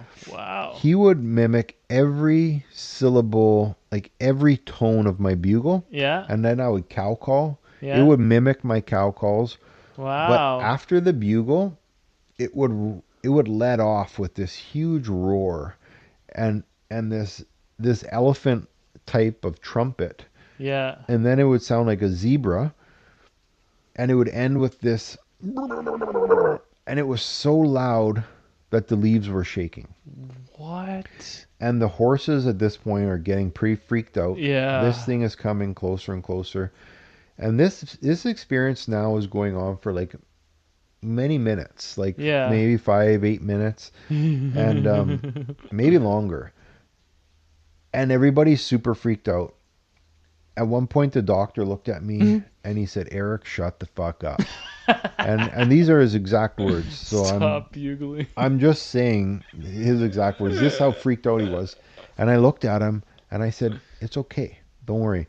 So I had already got the good feeling of this being coming close. It wasn't coming to kill us. It wasn't malevolent. Yeah. I said, "Everybody just calm down. Let's put our guns away." So we literally put our guns back in the tent. I said, "Let's just drop our guns. We don't need our loaded rifles right now. This thing is not he's not coming in an aggressive manner." Yeah. So the doctor was scared. He was almost crying. When this thing got really close, he was like begging me to stop. Yeah. And I said, "Look, it's okay. Let's just, don't worry. It's so close now." And here's the cool thing about it. It was full moon. Whoa. Like full moon and clear skies, and it was dark, but like it was night, so there was no sun, but you could see clear across the meadow. The meadow was maybe 100 yards. And it was coming from across the meadow on the other side? It was coming from upriver, so it was going to come. If it got straight to you, it would cross this big meadow. No, if it came straight to us, it would come right to us, and then it had to walk around the meadow. So as it was getting close, it got to a point where I actually quit calling because the thing was within 100 yards of the camp. Yeah. And it was so freaked out, and we were all super jacked up. And then we could actually physically start to hear it. Yeah. And this is when it quit calling, and we quit calling. We just like you could physically hear it stepping. And, yeah. Yeah. And this thing walked around the meadow, and it stayed just out of eyesight, and it skirted this meadow. Yeah. And we could hear bipedal footprints, just like cracking branches and stuff. It walked around the edge of the meadow, probably seeing us the whole time. Yeah. We seen no eye shine. At that point, I didn't even understand that eye shine was a thing. And it walked around the meadow and just kept going. It didn't make another peep that night. And we never called back to it. Yeah, but you heard the steps. And we heard, That was enough. we heard it. It was right there. I mean, it was watching us. And we have all this on video.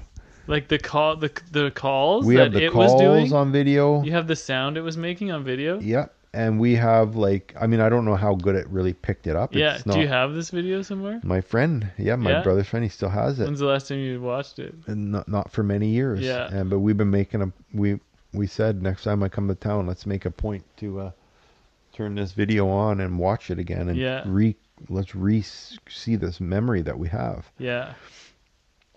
And wow, I want to see this video. It was so the moon was so bright. It was such a highly energetic night, and I knew deep to my core that this was a Sasquatch. Yeah. And these people had never experienced it before. My brother's friend there, Craig, he really is my friend as well. He, to this day, this was his most epic experience ever. Every time I see him a couple times a year. Yeah. He always brings this up. He's like, "Dude, I'll never forget that experience." Wow. And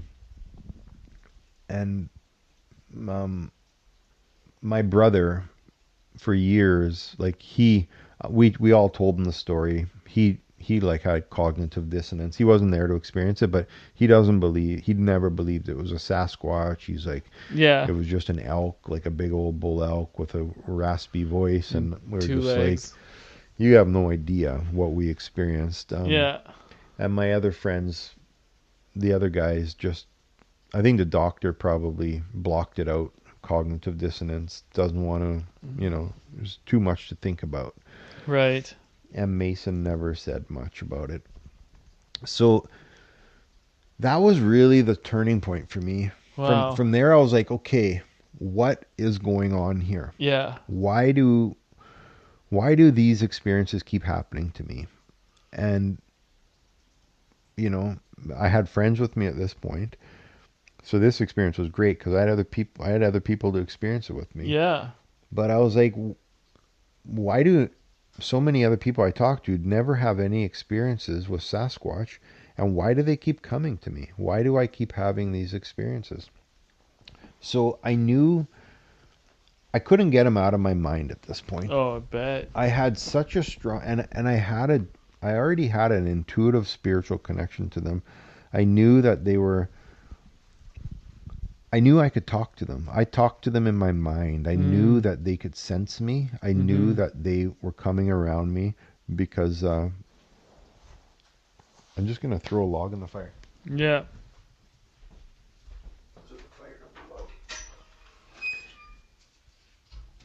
Yeah, wow. That must have been a life-changing experience for all y'all there. Yeah, it was really like the start. So this was like the massive start of the unknown for me. I was like, okay, for some reason, I knew that the full moon had something to do with it, and I also knew Mm. that this being had something to teach me, had something to show me. So I was already planning to come up the next year and hike in to the valley where I think this Sasquatch came from. Up that river valley. Yeah. So my plan, so really like I was already like I was probably communicating with them through like spiritually communicating through them. I was probably already getting downloads and deep understanding from them in the forest. Yeah. Um, all these experiences had an impact on me, and they all awaken. Every time you have an experience, it triggers something in you. It unlocks more understanding and more wisdom of the forest and the greater reality. So let's fast forward like a year. Now, in that year, I was still truth seeking, and I'm like trying to figure out what these beings were and why they were still so here. So the next spring, so yeah, it's not quite a year. So I had planned to go as soon as the snow broke. I was planning to go and backpack into that area for In the spring. yeah, in the spring to go and try to communicate with them and go and try to experience them and see what I could see and experience have have more interactions with them. I Yeah. really was just very much interested in the interactions. All the interactions I had were really benevolent and it Mm-hmm. really intrigued me. So spring had come. I was uh, intuitively I was like mind speaking. I was preparing those Sasquatch for me to come. I was talking to them in my mind and just manifesting. I was seeing the vision of me going into the forest and entering into this area, and I was preparing them that I was coming. Yeah. It's really interesting because at this point I didn't really know anything about their spiritual abilities and the ability to mind speak and the different connections that other people have. Mm. I was really just doing this all intuitively. So here it is, spring. I was in great shape when I was young. I was planning to go in for a week, and believe it or not, I had a really so I gathered my backpack, and my backpack was really heavy because it was still kind of cold and rainy, and I had like a 70-pound pack or something. Wow. Like it was kind of ridiculous. I brought Yeah. in way too much gear, but I also had like a big huge Canon camera with a couple different zooms, and I had a tripod, and Mm. I had You my trying to tent. get a picture of this? Just yeah, bring in just Yeah. to take photos because Yeah. I wanted. I actually wasn't really interested in taking photos of Sasquatch. I just loved taking photo of nature, Yeah. and I had bought a pretty expensive camera. So here I am now, ready to go in, and I'd looked on the maps like so many times to figure out what trailhead I had to go in to get back into this valley. Mm-hmm. So I was going in on the Cowlick Trail. It's a horseback trail just before Grand Cache, literally just miles before Grand Cache. And you park at the staging area and you can just get on the horse trail and hike it into these valleys. And I figured once I get back in here, I can dart off um, and get into this valley where I assume the Sasquatch is coming from. So now this is really where a lot of like perception and seeing the signs and stuff started to really take effect. So I had done a bunch of research and I had read a bunch of, I don't know if they were books or if it was probably even online at that point, reading about different experiences. So I understood some other experiences that people were having that they could associate with the Sasquatch. So here we are. I call this whole trip like it was a medicine trip. The whole trip Yeah. there was so much medicine in this Wow. trip. So this is a kind of a long story, but it's an important story. And Do we need to take a break? yeah, Yeah. let's Sure. Yeah. take a Let's take a moment. break, and then we'll hit up the story. Okay, Okay. Cool. sounds good. All right. We are back. Got some Agaricon tea that you harvested from your land here, from a fir tree. It's potent. Mhm. Potent medicine. Oh yeah. Mm. Whoa. So, my friend, where were we? You were back up in this river valley. Yeah. So prepping to go back in to the Wilmore to track down, yeah, to track down or to like get into the valley or the area where I figured the Sasquatch was coming. So looking at the maps, I figured if I get in on the Cowlick Trail, I could work my way back. Probably take me at least 2 days to hike back in there. I was planning to be in there for like 7 days. So it starts pretty cool. I literally get down to the staging area. So it's spring. Things are just kind of greening up. The floods have just come through. Like Beautiful. the watersheds have melted pretty good, and the rivers have done their flooding. And I'm on this little goat trail of a horse trail. It's called the Cowlick Trail, and it's not a very active trail. No. I would say people in the fall use this trail mostly to go back in their sheep hunting. Okay. It's not like one of the main access points of Wilmore where people are camping and going all year. It's just like a little kind of hole in the wall staging area, and it brings you back into these backside of this mountain range. Just mostly people mostly go in there for hunting sheep and stuff. So here I am in the spring. I get to the staging area. I grab my backpack, and I start hiking in, and I get across the river of the Grand Cache Lake, and I get on the horse trail, and I start hiking up side of this mountain, and it's kind of side hill in this mountain, heading back into the valley, and the stories already start from within there. This trip was just packed full of stuff. So I literally just get a kilometer away from the car, from my truck, and I see something brown moving in front of me. And Like just at the trailhead. yeah, I'm like a kilometer in, Wow. and I see something brown coming, and it's coming down the trail right towards me. And I look up, and I think it's a deer. So it was coming down the trail. I seen brown, and then it disappears as it's coming towards me. So I stopped, and it was about 60, 70 yards in front of me. What comes around the corner is a mama cougar and four kittens, 4 or 5 kittens. Aw. And these kittens were from last year. So they weren't newborn Mm. in that winter. They were about the size of a German short hair pointer. So pretty good size Yeah. kittens already. So last year's young.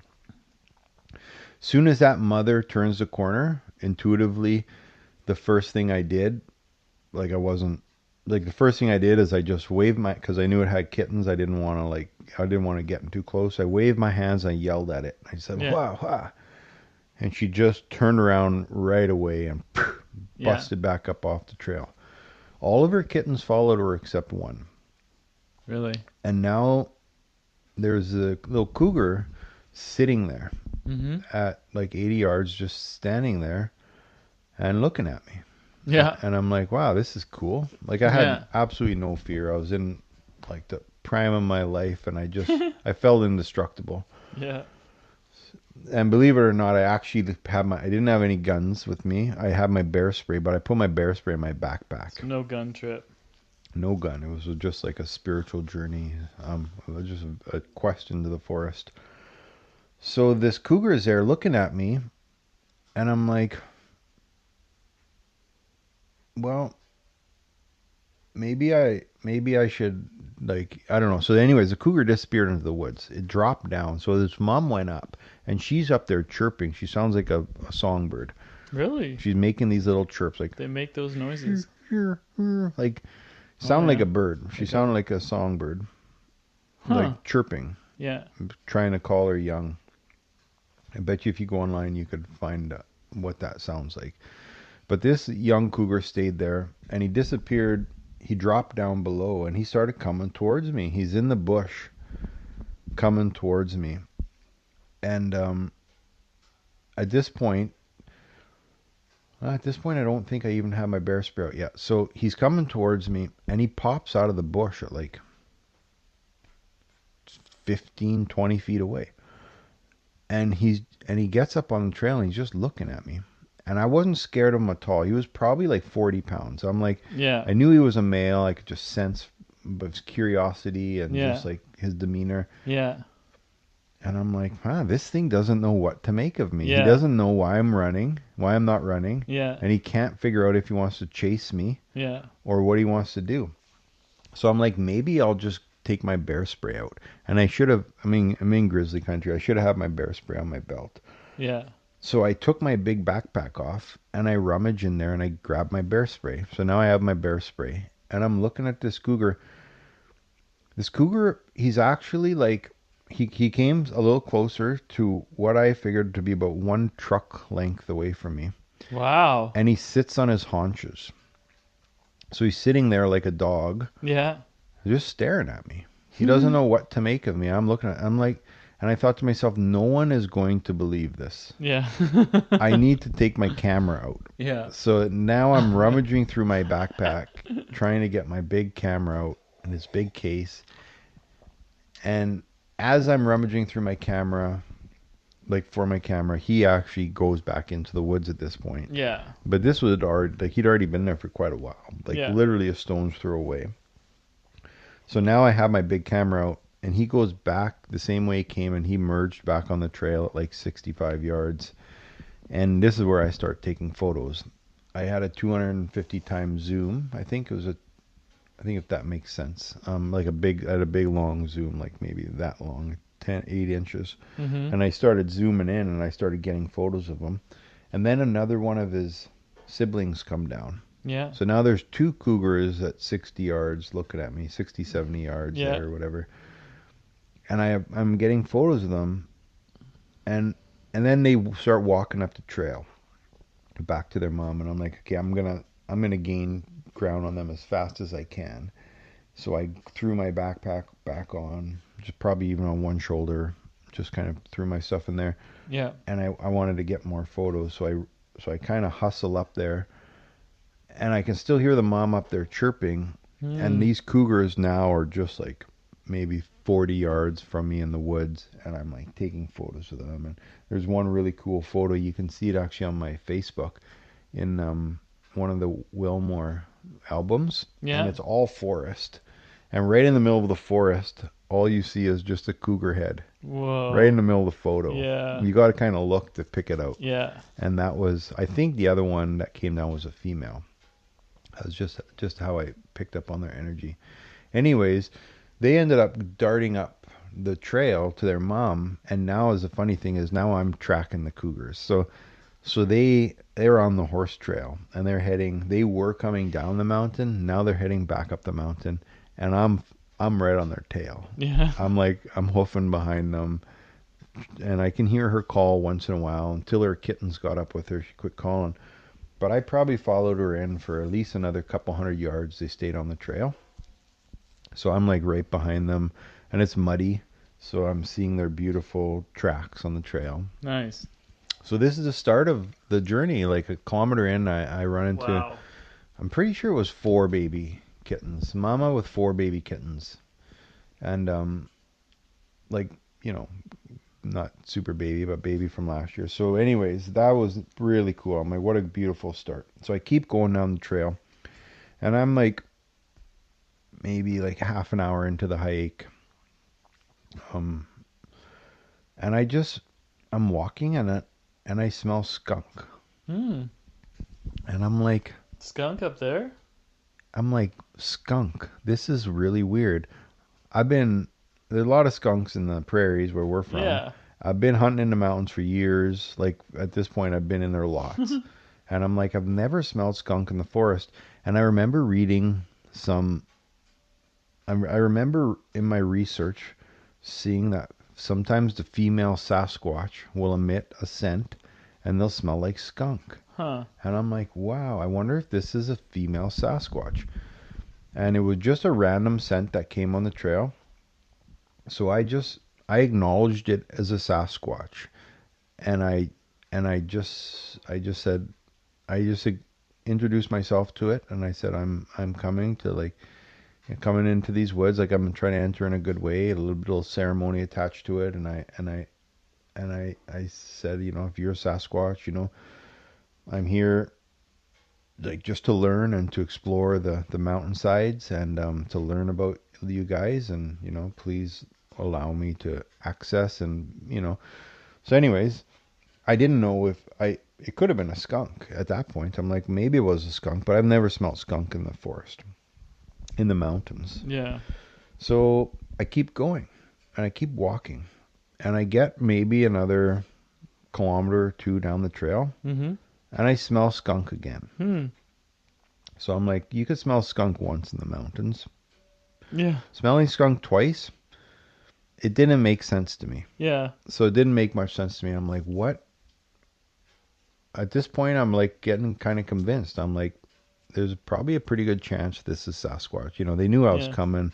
I was preparing them like literally since last fall. They Yeah. already knew my field, Yeah. and I started preparing them 2 weeks prior by like just sending them messages that I'm coming up there, and Yeah. really like deep into my spiritual path at this point, understanding and learning, and with Mm-hmm. all everything that's been happening. So I get a little bit farther up the trail, and I come up to this big, huge spruce tree. It was probably like for up there, it was big, maybe like close to 2 feet around, Hmm. and I'm sure it was a big old blue spruce, and it had long boughs that came right down to the ground. But underneath, at the base of this tree, all the bark was ripped up, Whoa. and I hadn't seen this at this point. I've Never seen all your hunting. no, Never and the seen. only place I've ever witnessed this is up in Wilmore. So here I'm at the base of this spruce tree. Yeah. It's right off the trail, and it's so fresh. The bark is ripped up to 3, 4 feet up, coming up in strips. Whoa. And on the white cambium layer of the tree are these big, wide marks. Almost look like the two front teeth of an elk or something that would be like doing this. But they were Ah. literally like, Shearing off the. yeah, they literally like in sets of four, like big, huge, wide fingernails, pulling off the sappy layer Yeah. in a spring, so the sap just started flowing inside the Yeah. cambium layer. And I'm a hunter, I'm a tracker, I'm starting to observe. I'm like, what on earth made these? What on earth did this? And I'm looking at the branches. If it's an elk to get in there and get its to get its mouth on the bark and peel that bark up, there would have been broken branches. There would have been hair. If it was moose, it would have been even Yeah. more broken. None of the branches were broken. I found no hair. It's like something had somehow gripped the base of this tree, ripped the bark up, and now there's these wide tracks coming down the tree that I figured, and they were coming like this. They looked literally like a massive hand with inch and a half wide Fingernails. fingernails or inch wide fingernails, pulling, like scraping off this sappy, and it was so fresh, Sid. Yeah. It was Wow. like wet. It was pure white. Wow. So me with my camera, Yeah. I like took close-ups of all this. Yeah. I'm like on investigation mode. Yeah. I have all these photos. I took all kinds of photos of this tree, and just like, what is this? So it was so cool. I'm like, at that point, I didn't really know. Like, it's things are starting to kind of add up towards some um, interesting things I can't explain. I couldn't explain that. So I keep going down the trail. To the third moment, I smell skunk. And probably a couple hours, more than a couple hours into the hike, maybe pushing 3 hours, into the hike, and I smell skunk again.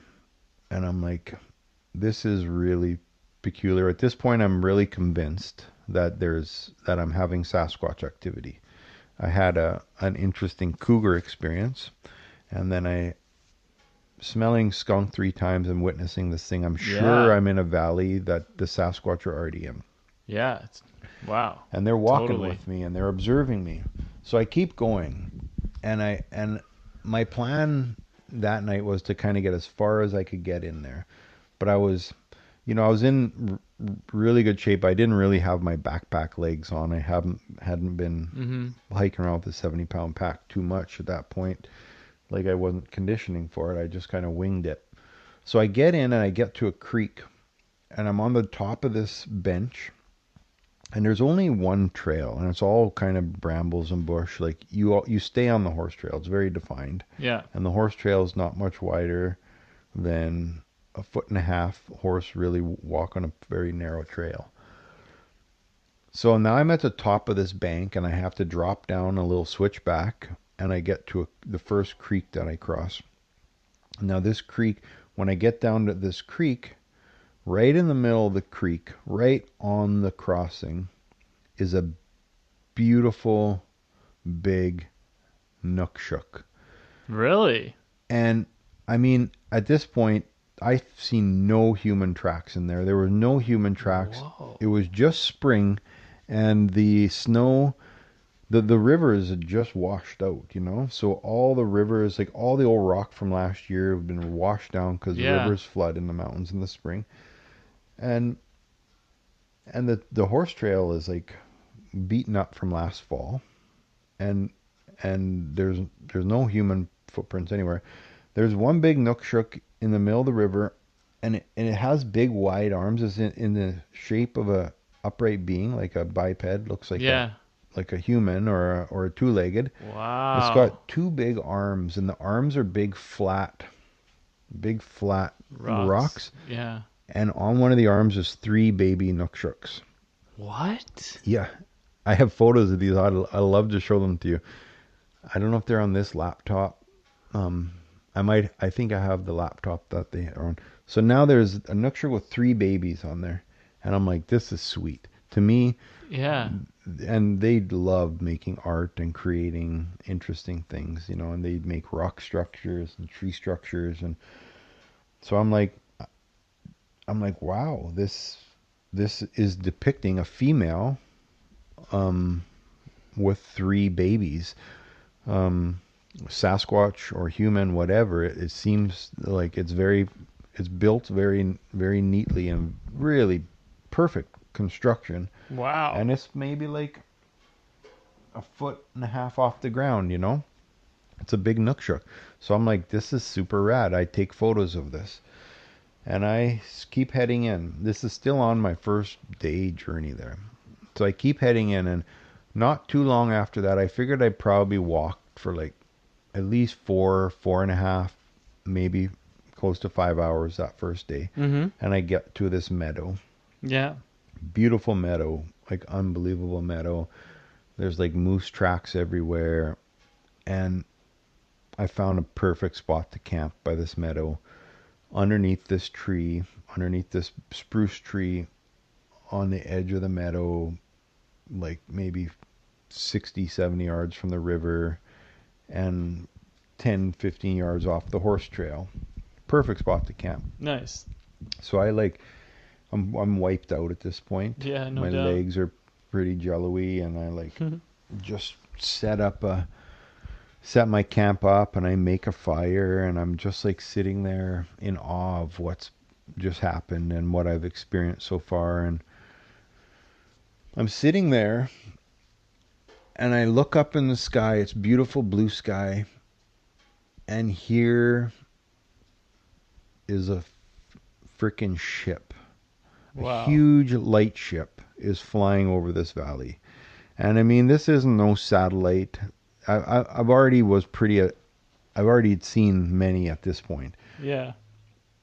Here comes this massive luminous ball of light floating well within our atmosphere right over this valley. It's completely spherical. I Yeah. have my binoculars. I like take my binoculars up there and look at it. It's a complete sphere ball of light illuminating like a star, like so bright, and it's just slowly floating over this valley. Yeah. And it's heading from the south, heading north, and it just slowly glides over this valley. Was it illuminating the valley at all? No, It no, was kind of far enough yeah, up. Yeah. it would probably be like 30,000. It was like airliner Oh, height. yeah, yeah. Yeah, Okay. but it wasn't like in the stars. You know, it No. wasn't like up in where the out of this atmosphere. It was very much in this atmosphere. You could just see how big and close it was. Wow. But it was big. It was a big powered up light ship. Wow. And I'm like, wow, this is pretty cool. So here I see this big ball of light. I don't think a lot about it. And I mean, yeah, I'm like, what am I to do? I'm just like, wow, that's pretty cool. I stay there and I Just have, another sign. yeah, another sign. And then I have a sleep and then I wake up the next morning and I start exploring. At this point I'm in pretty far, but I'm already pretty like happy with the experiences that I'm experiencing. Yeah. So I start exploring that area and I start walking down by the river and I find just randomly, and now this one is way off the beaten path, way off the horse trail. Just now I'm just exploring the riverbed and I find another big nookshook. Really? Inside, yeah, like where it's already flooded, I find another big nookshook, and this is a big one. This to me is Wow. depicting a big male. And this one is actually surrounded with a circle of stones surrounding this nookshook. And I'm like, this is crazy. I take a photo of this, and Because no one's been up here. nobody's up there. It's not No one like even goes up there. no. And maybe you would find one on the trail if someone took the trail, but Yeah, but now I'm in the middle of the bush. and the river would have washed it out. The river just was like within like previous weeks the river was all washed out. Wow. And here I am like way off the beaten What the? path. Like there's no cities and towns and people don't flood here. I'm in the Rockies, Yeah. like in the Wilmore yet, whereas like very little people, and the people who go are usually hiking on the trails and stuff. And so I'm like, this is depicting a big male. Maybe this is the big male that I Have an photographed, encounter with. yeah, last year. Yeah. So I knew I was in their valley. I knew I was in like the zone Yeah. of Sasquatch, and I spend days in there, hiking around and just looking at sign. The wilderness, wildlife in there was incredible. Yeah. Moose and elk sign everywhere. Seeing game here and there. And then I'm like, after a certain amount of days, having other experiences, nothing that's really like super sticking out, but knowing that there's like a lot of cool stuff going on. Is that thunder? A helicopter. Oh, a helicopter. The military chopper has been flying over lots lately. Huh. This is probably the military chopper again. Weird. There's more stories about military choppers, and later on in the series when they visit my farm all the time, when I have Sasquatch experiences, it's not an uncommon thing. Huh. So now the military choppers have been flying over here the last couple weeks, like in this over the island at Yeah. 6:30 in the morning, and at night, a lot of night ops going on. Today they were in the sky all day. Really? Anyway, back to the story. Wow. So now I'm like ready to leave this journey, and I'm Yeah. like, okay, I'm pooped. I'm like ready to head back home, and I start walking out, and I'm just about to the river where I found that first Nookshuk, and I set up a camp there. I'm like, okay, I'm tired. I'd hiked out a bunch because I'd went farther back in and camped farther in. So I set up a camp. It's literally like 2 in the afternoon. A sprinkle of rain came, and I set my camp up like 15 feet off the trail. 15, 20 feet up off the side of the trail, right on the edge of the river. I'm laying in my tent, and all of a sudden, something is coming down the trail. I've been in there for a week. I hadn't seen or heard anything. No horses, no nothing. Now I'm in my tent, and I can hear something clanking on the rocks coming down the trail, and I freeze. Yeah. I'm like frozen. I can't move. I can't get up. I'm too scared to look out my tent Yeah. to see what it is. This being, whatever this thing was, literally walked right in front of my tent and kept going and just Just continued. so that's the crazy thing is the trail was here and Yeah. where that first Nookshuk was just like 30, 40 feet over there. Yeah. Basically, the trail you had to cross either one river or the other river. Yeah. So this thing starts clanking through the rocks Up the river. of the trail because the Yeah. trail Yeah. now has got rocks on it. Yeah, right on the edge of the river. Walks right on the horse trail right by my tent. Yeah. And I'm like, what is this? I didn't know what it was. I'm like, is this a horse? Is this Yeah. somebody on a horse, or is this an elk, or like what is it? Or is it a Sasquatch? Yeah, I didn't know. So I was too scared to look out. I could hear it approaching, and it Mm-hmm. walked right past. It didn't stop. Yeah. It didn't stop its stride. It just kept walking. Yeah. Once it left, I gained the courage to come out. I open my tent. I look. There's nothing there. I'm a tracker. Yeah. I get on the trail. I'm like, okay, I'm gonna look. I'm gonna find the tracks. Whether this was like a wild horse, an elk, or a donkey, or a Sasquatch. I'm gonna find its tracks. Yeah. There's no fresh tracks on the trail.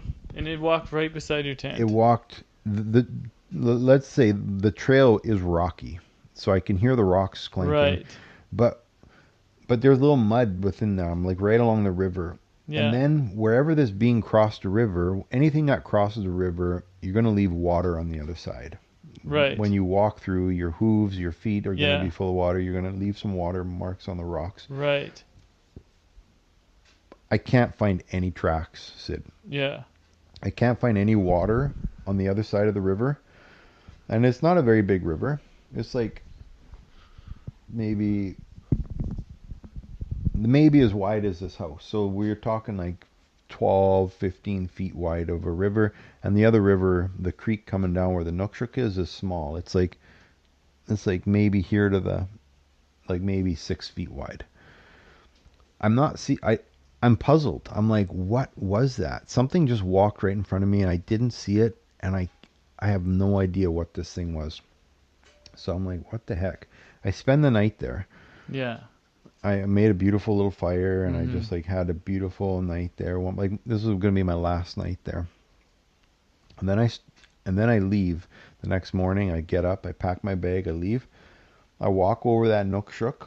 I walk up that little switchback that I was talking about when I got to the top of the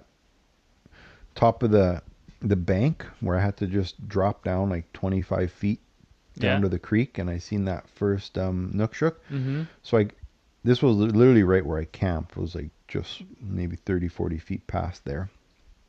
So I get up the next morning, I pack my bag, I cross the river, I walk up the switchback, I get to the top of the bank. And this is the daytime. This is the daytime. Yeah. And this thing here is sitting in the middle of the trail. Right in the middle of the trail. Yeah. What is that? This is is it a elk? this is a huge moose shed. Wow. This Oh, was there my we go. first gift from the Sasquatch. Wow. This moose shed was sitting right in the middle of the trail, the only trail Just sitting there. that I walked in on. As soon as I seen it, I knew instantly that this was a gift for me.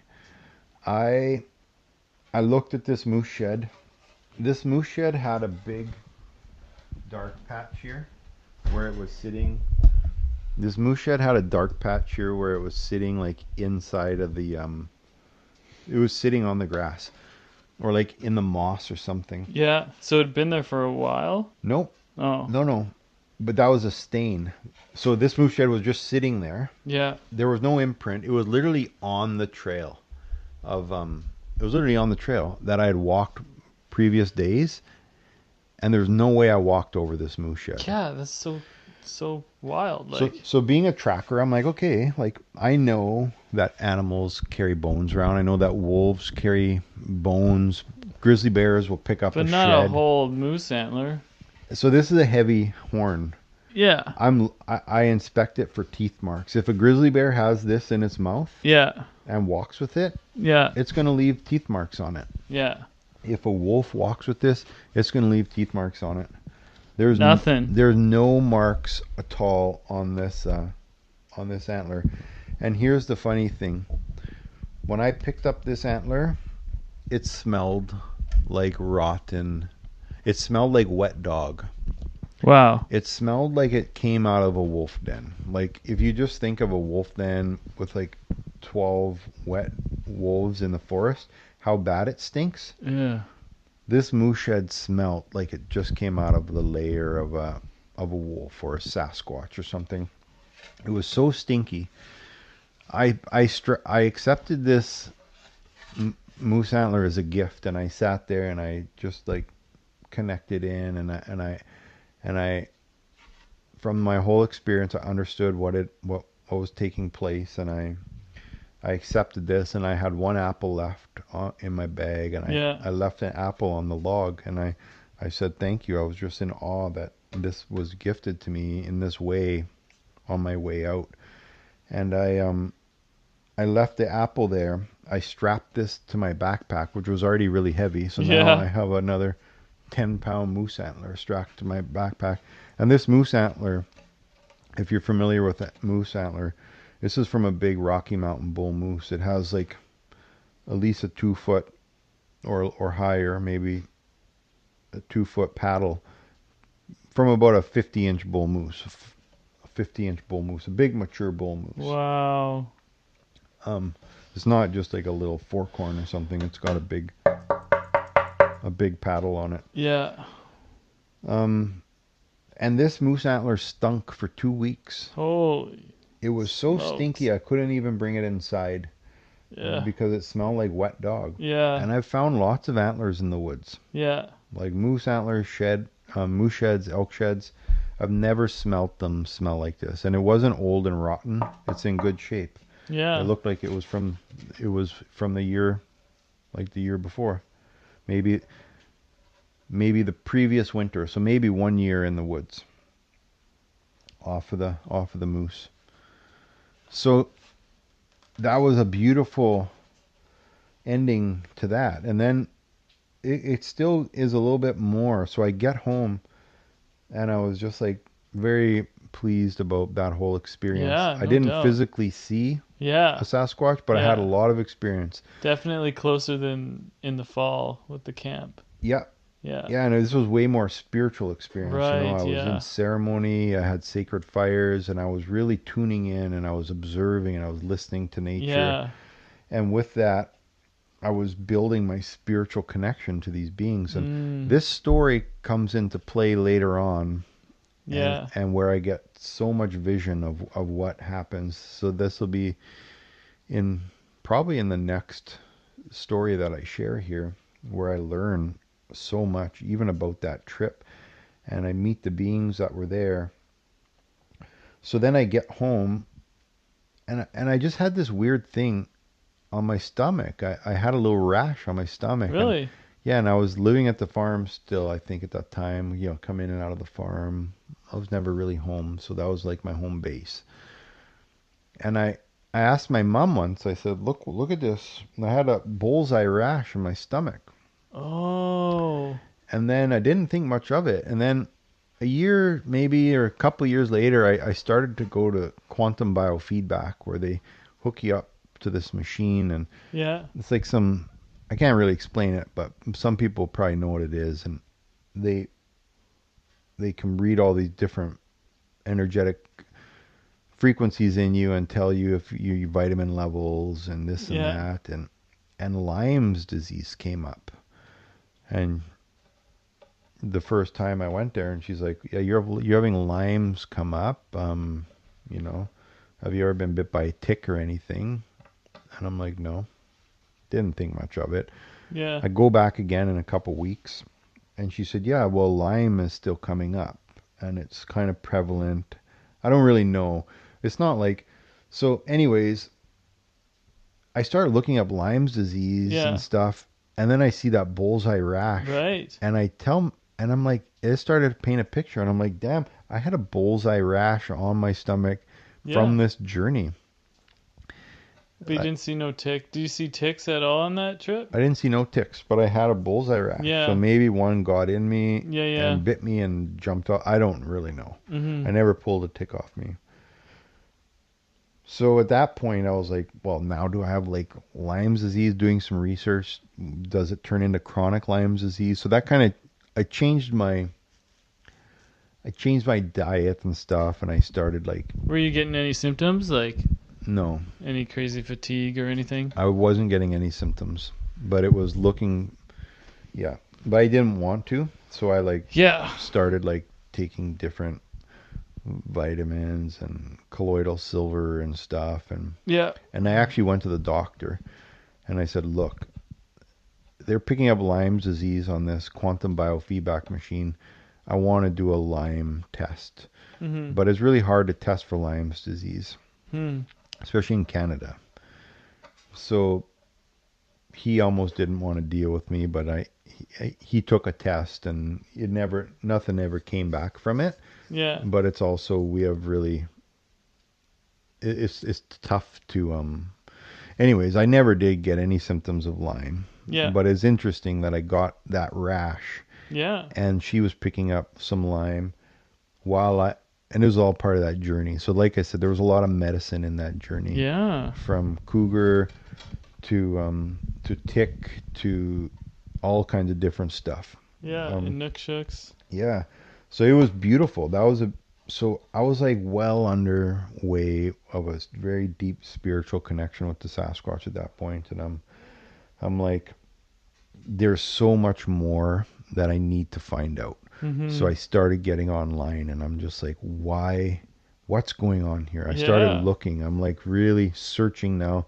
And everything you search online, you see these real nuts and bolts Huh. people who are still chasing tracks and think it's a relic hominid, Gigantopithecus, some ape that's been Like evading. really scientific Yeah, stuff. Yeah. yeah, some ape that's evading us, and you don't see anything really under the experience that I was experiencing, like a real spiritual connection to them, Yeah. and mystical experiences, Mm. hearing footsteps and no bodies, and seeing Yeah. ships in the sky, and smelling them, and tree knocks.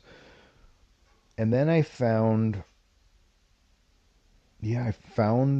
the work of a fella by the name of Kiwoni Lapsaritis. And Hmm. he is a fella in the States who at that point was experiencing them for already like 30 some years of having telepathic communication with different Sasquatch beings. And he, at that point, when I first found him online, he had documented over 200 people who had similar experiences to I, who was having spiritual experiences with them, mystical experiences with Whoa. Sasquatch. And he had already written a book or two about him. And I was like, I was mind blown. I'm like, oh my God, there's other people. So I started listening. I found him on YouTube, and I started listening to a few interviews. Yeah. And on one of his interviews, he literally gave his phone number, Yeah. and he's like, if people have questions, they can phone me. They can call me and ask me, or whatever. He gave his phone number, and I'm just like, I'm gonna cold call this guy, Yeah. you know. So I literally had his number. I just phoned him one Yeah. day, and he answers the phone. Yeah. And here I'm on the phone now with this fella Kiboni, and I introduced myself to him. I said, "How you doing? My name's Eric Jensen. I'm from Edmonton, Alberta, and I found you online, and I just like I have these experiences." So I started sharing with him my experiences, and he said, "Eric, you're not alone." Yeah. He said, "I've already documented 200, and at that point, I think it was like 200 and maybe 40 people or something." Yeah. He's like, "There's hundreds of us that have these experiences, and I've been having this experience for so many years, and yeah, this is real. You're not Mhm. crazy." And so I was like, I had a huge sigh of relief because now I've like found a bit of a, I don't know if community is the right word, but I found other like-minded people who are experiencing the same thing. Yeah. And it was all based, like they call us the woo. It's the people who are having deeper experiences rather than just seeing one. And Mm. they're not just like seeing one cross the road or seeing one in the woods and shooting at it or something. They're like having telepathic communication with it, or they're having mystical experiences, seeing them disappear or hearing them and there's no body there, and trading and gifting and stuff like that. So I actually ended up, um, so now at that point in my life, I was like really looking for answers. I found this community and I'm like, okay, I want to learn more. And I was so tapped into like cosmos and stuff. Like a lot of things were happening. I'm like looking for answers. And then I found, for many years actually, I was also very intrigued about going down to Peru because I heard about this brew. And they called this brew the Vine of the Souls. This brew was ayahuasca. Mm. And at this point, I'd never experienced psychedelics in my life. Hmm. Are you ready for another story? Yeah. Let's do it. So at this point, I'd never experienced psychedelics in my life. I'd smoked some weed, here and there growing up. And I was never into the drug scene. I didn't do any hard drugs. I, explored a little bit in my 20s, but nothing major whatsoever. And I wasn't even a drinker. And I wanted to go down to Peru and experience ayahuasca, generally to understand more about consciousness and what this world is all about. Mhm. But my main goal was like, if there's anything that can teach me about Sasquatch, maybe ayahuasca can teach me something. Mm. If it's truly, I did a lot of research into it. If it's truly the vine of the souls, it can tap you into the spirit world. I Mhm. know these Sasquatch are very prevalent in the spirit world and they navigate these realms. I experienced them so much. I just had this deep feeling that, and kind of a desire that I would experience them Mhm. and maybe have some sort of an experience with the Sasquatch, and anyways, learn more about consciousness and what this whole spiritual realms were and stuff. So here's like this 20 some year old, just I had a partner quite a few years at that point, and I'm just like, I'm going down to Peru. She thought I was crazy. I couldn't speak any Spanish. I did a little bit of, for a month I learned a few phrases and stuff and Yeah. saved my money, bought a plane ticket. Like I had some money saved up. I was ready to go. And I had found a place to go, and then I kind of backed off. And I was just like, I'm just going to go into the jungle and just wing it. But then a week before, I'm like, okay, I'm just going to contact that person. Yeah. So I contacted her. It turned out to be amazing. I ended up I ended up on an 8 hour boat ride out of Iquitos Mhm. in a beautiful little village in a really authentic little medicine circle from a really awesome medicine man who grew up there. He was grandfathered into it, and he was training his child into it, his young son in his 20s. And it wasn't like a big retreat center where there was like 20, 30 people. There was, I think at the most, I was there for a month, 6 weeks, and at the most we probably sat with 8 people, and some of them were locals. Yeah. Anyways, yeah, it was really synchronistic to get down there. So I go down there, and I was petrified. Like, literally, I had culture shock when I got there and seeing like armed guards with machine guns, and you get bombarded at the airports, and I was just like, man. Anyways, I calmed down, and I met a few people from Canada, and I made it out to this place.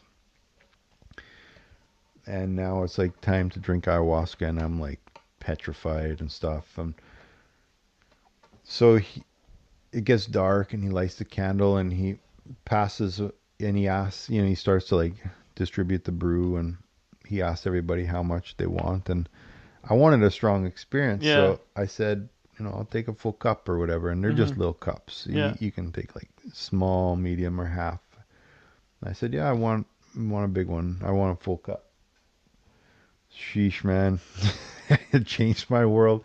I took that first glass of ayahuasca and laid down, and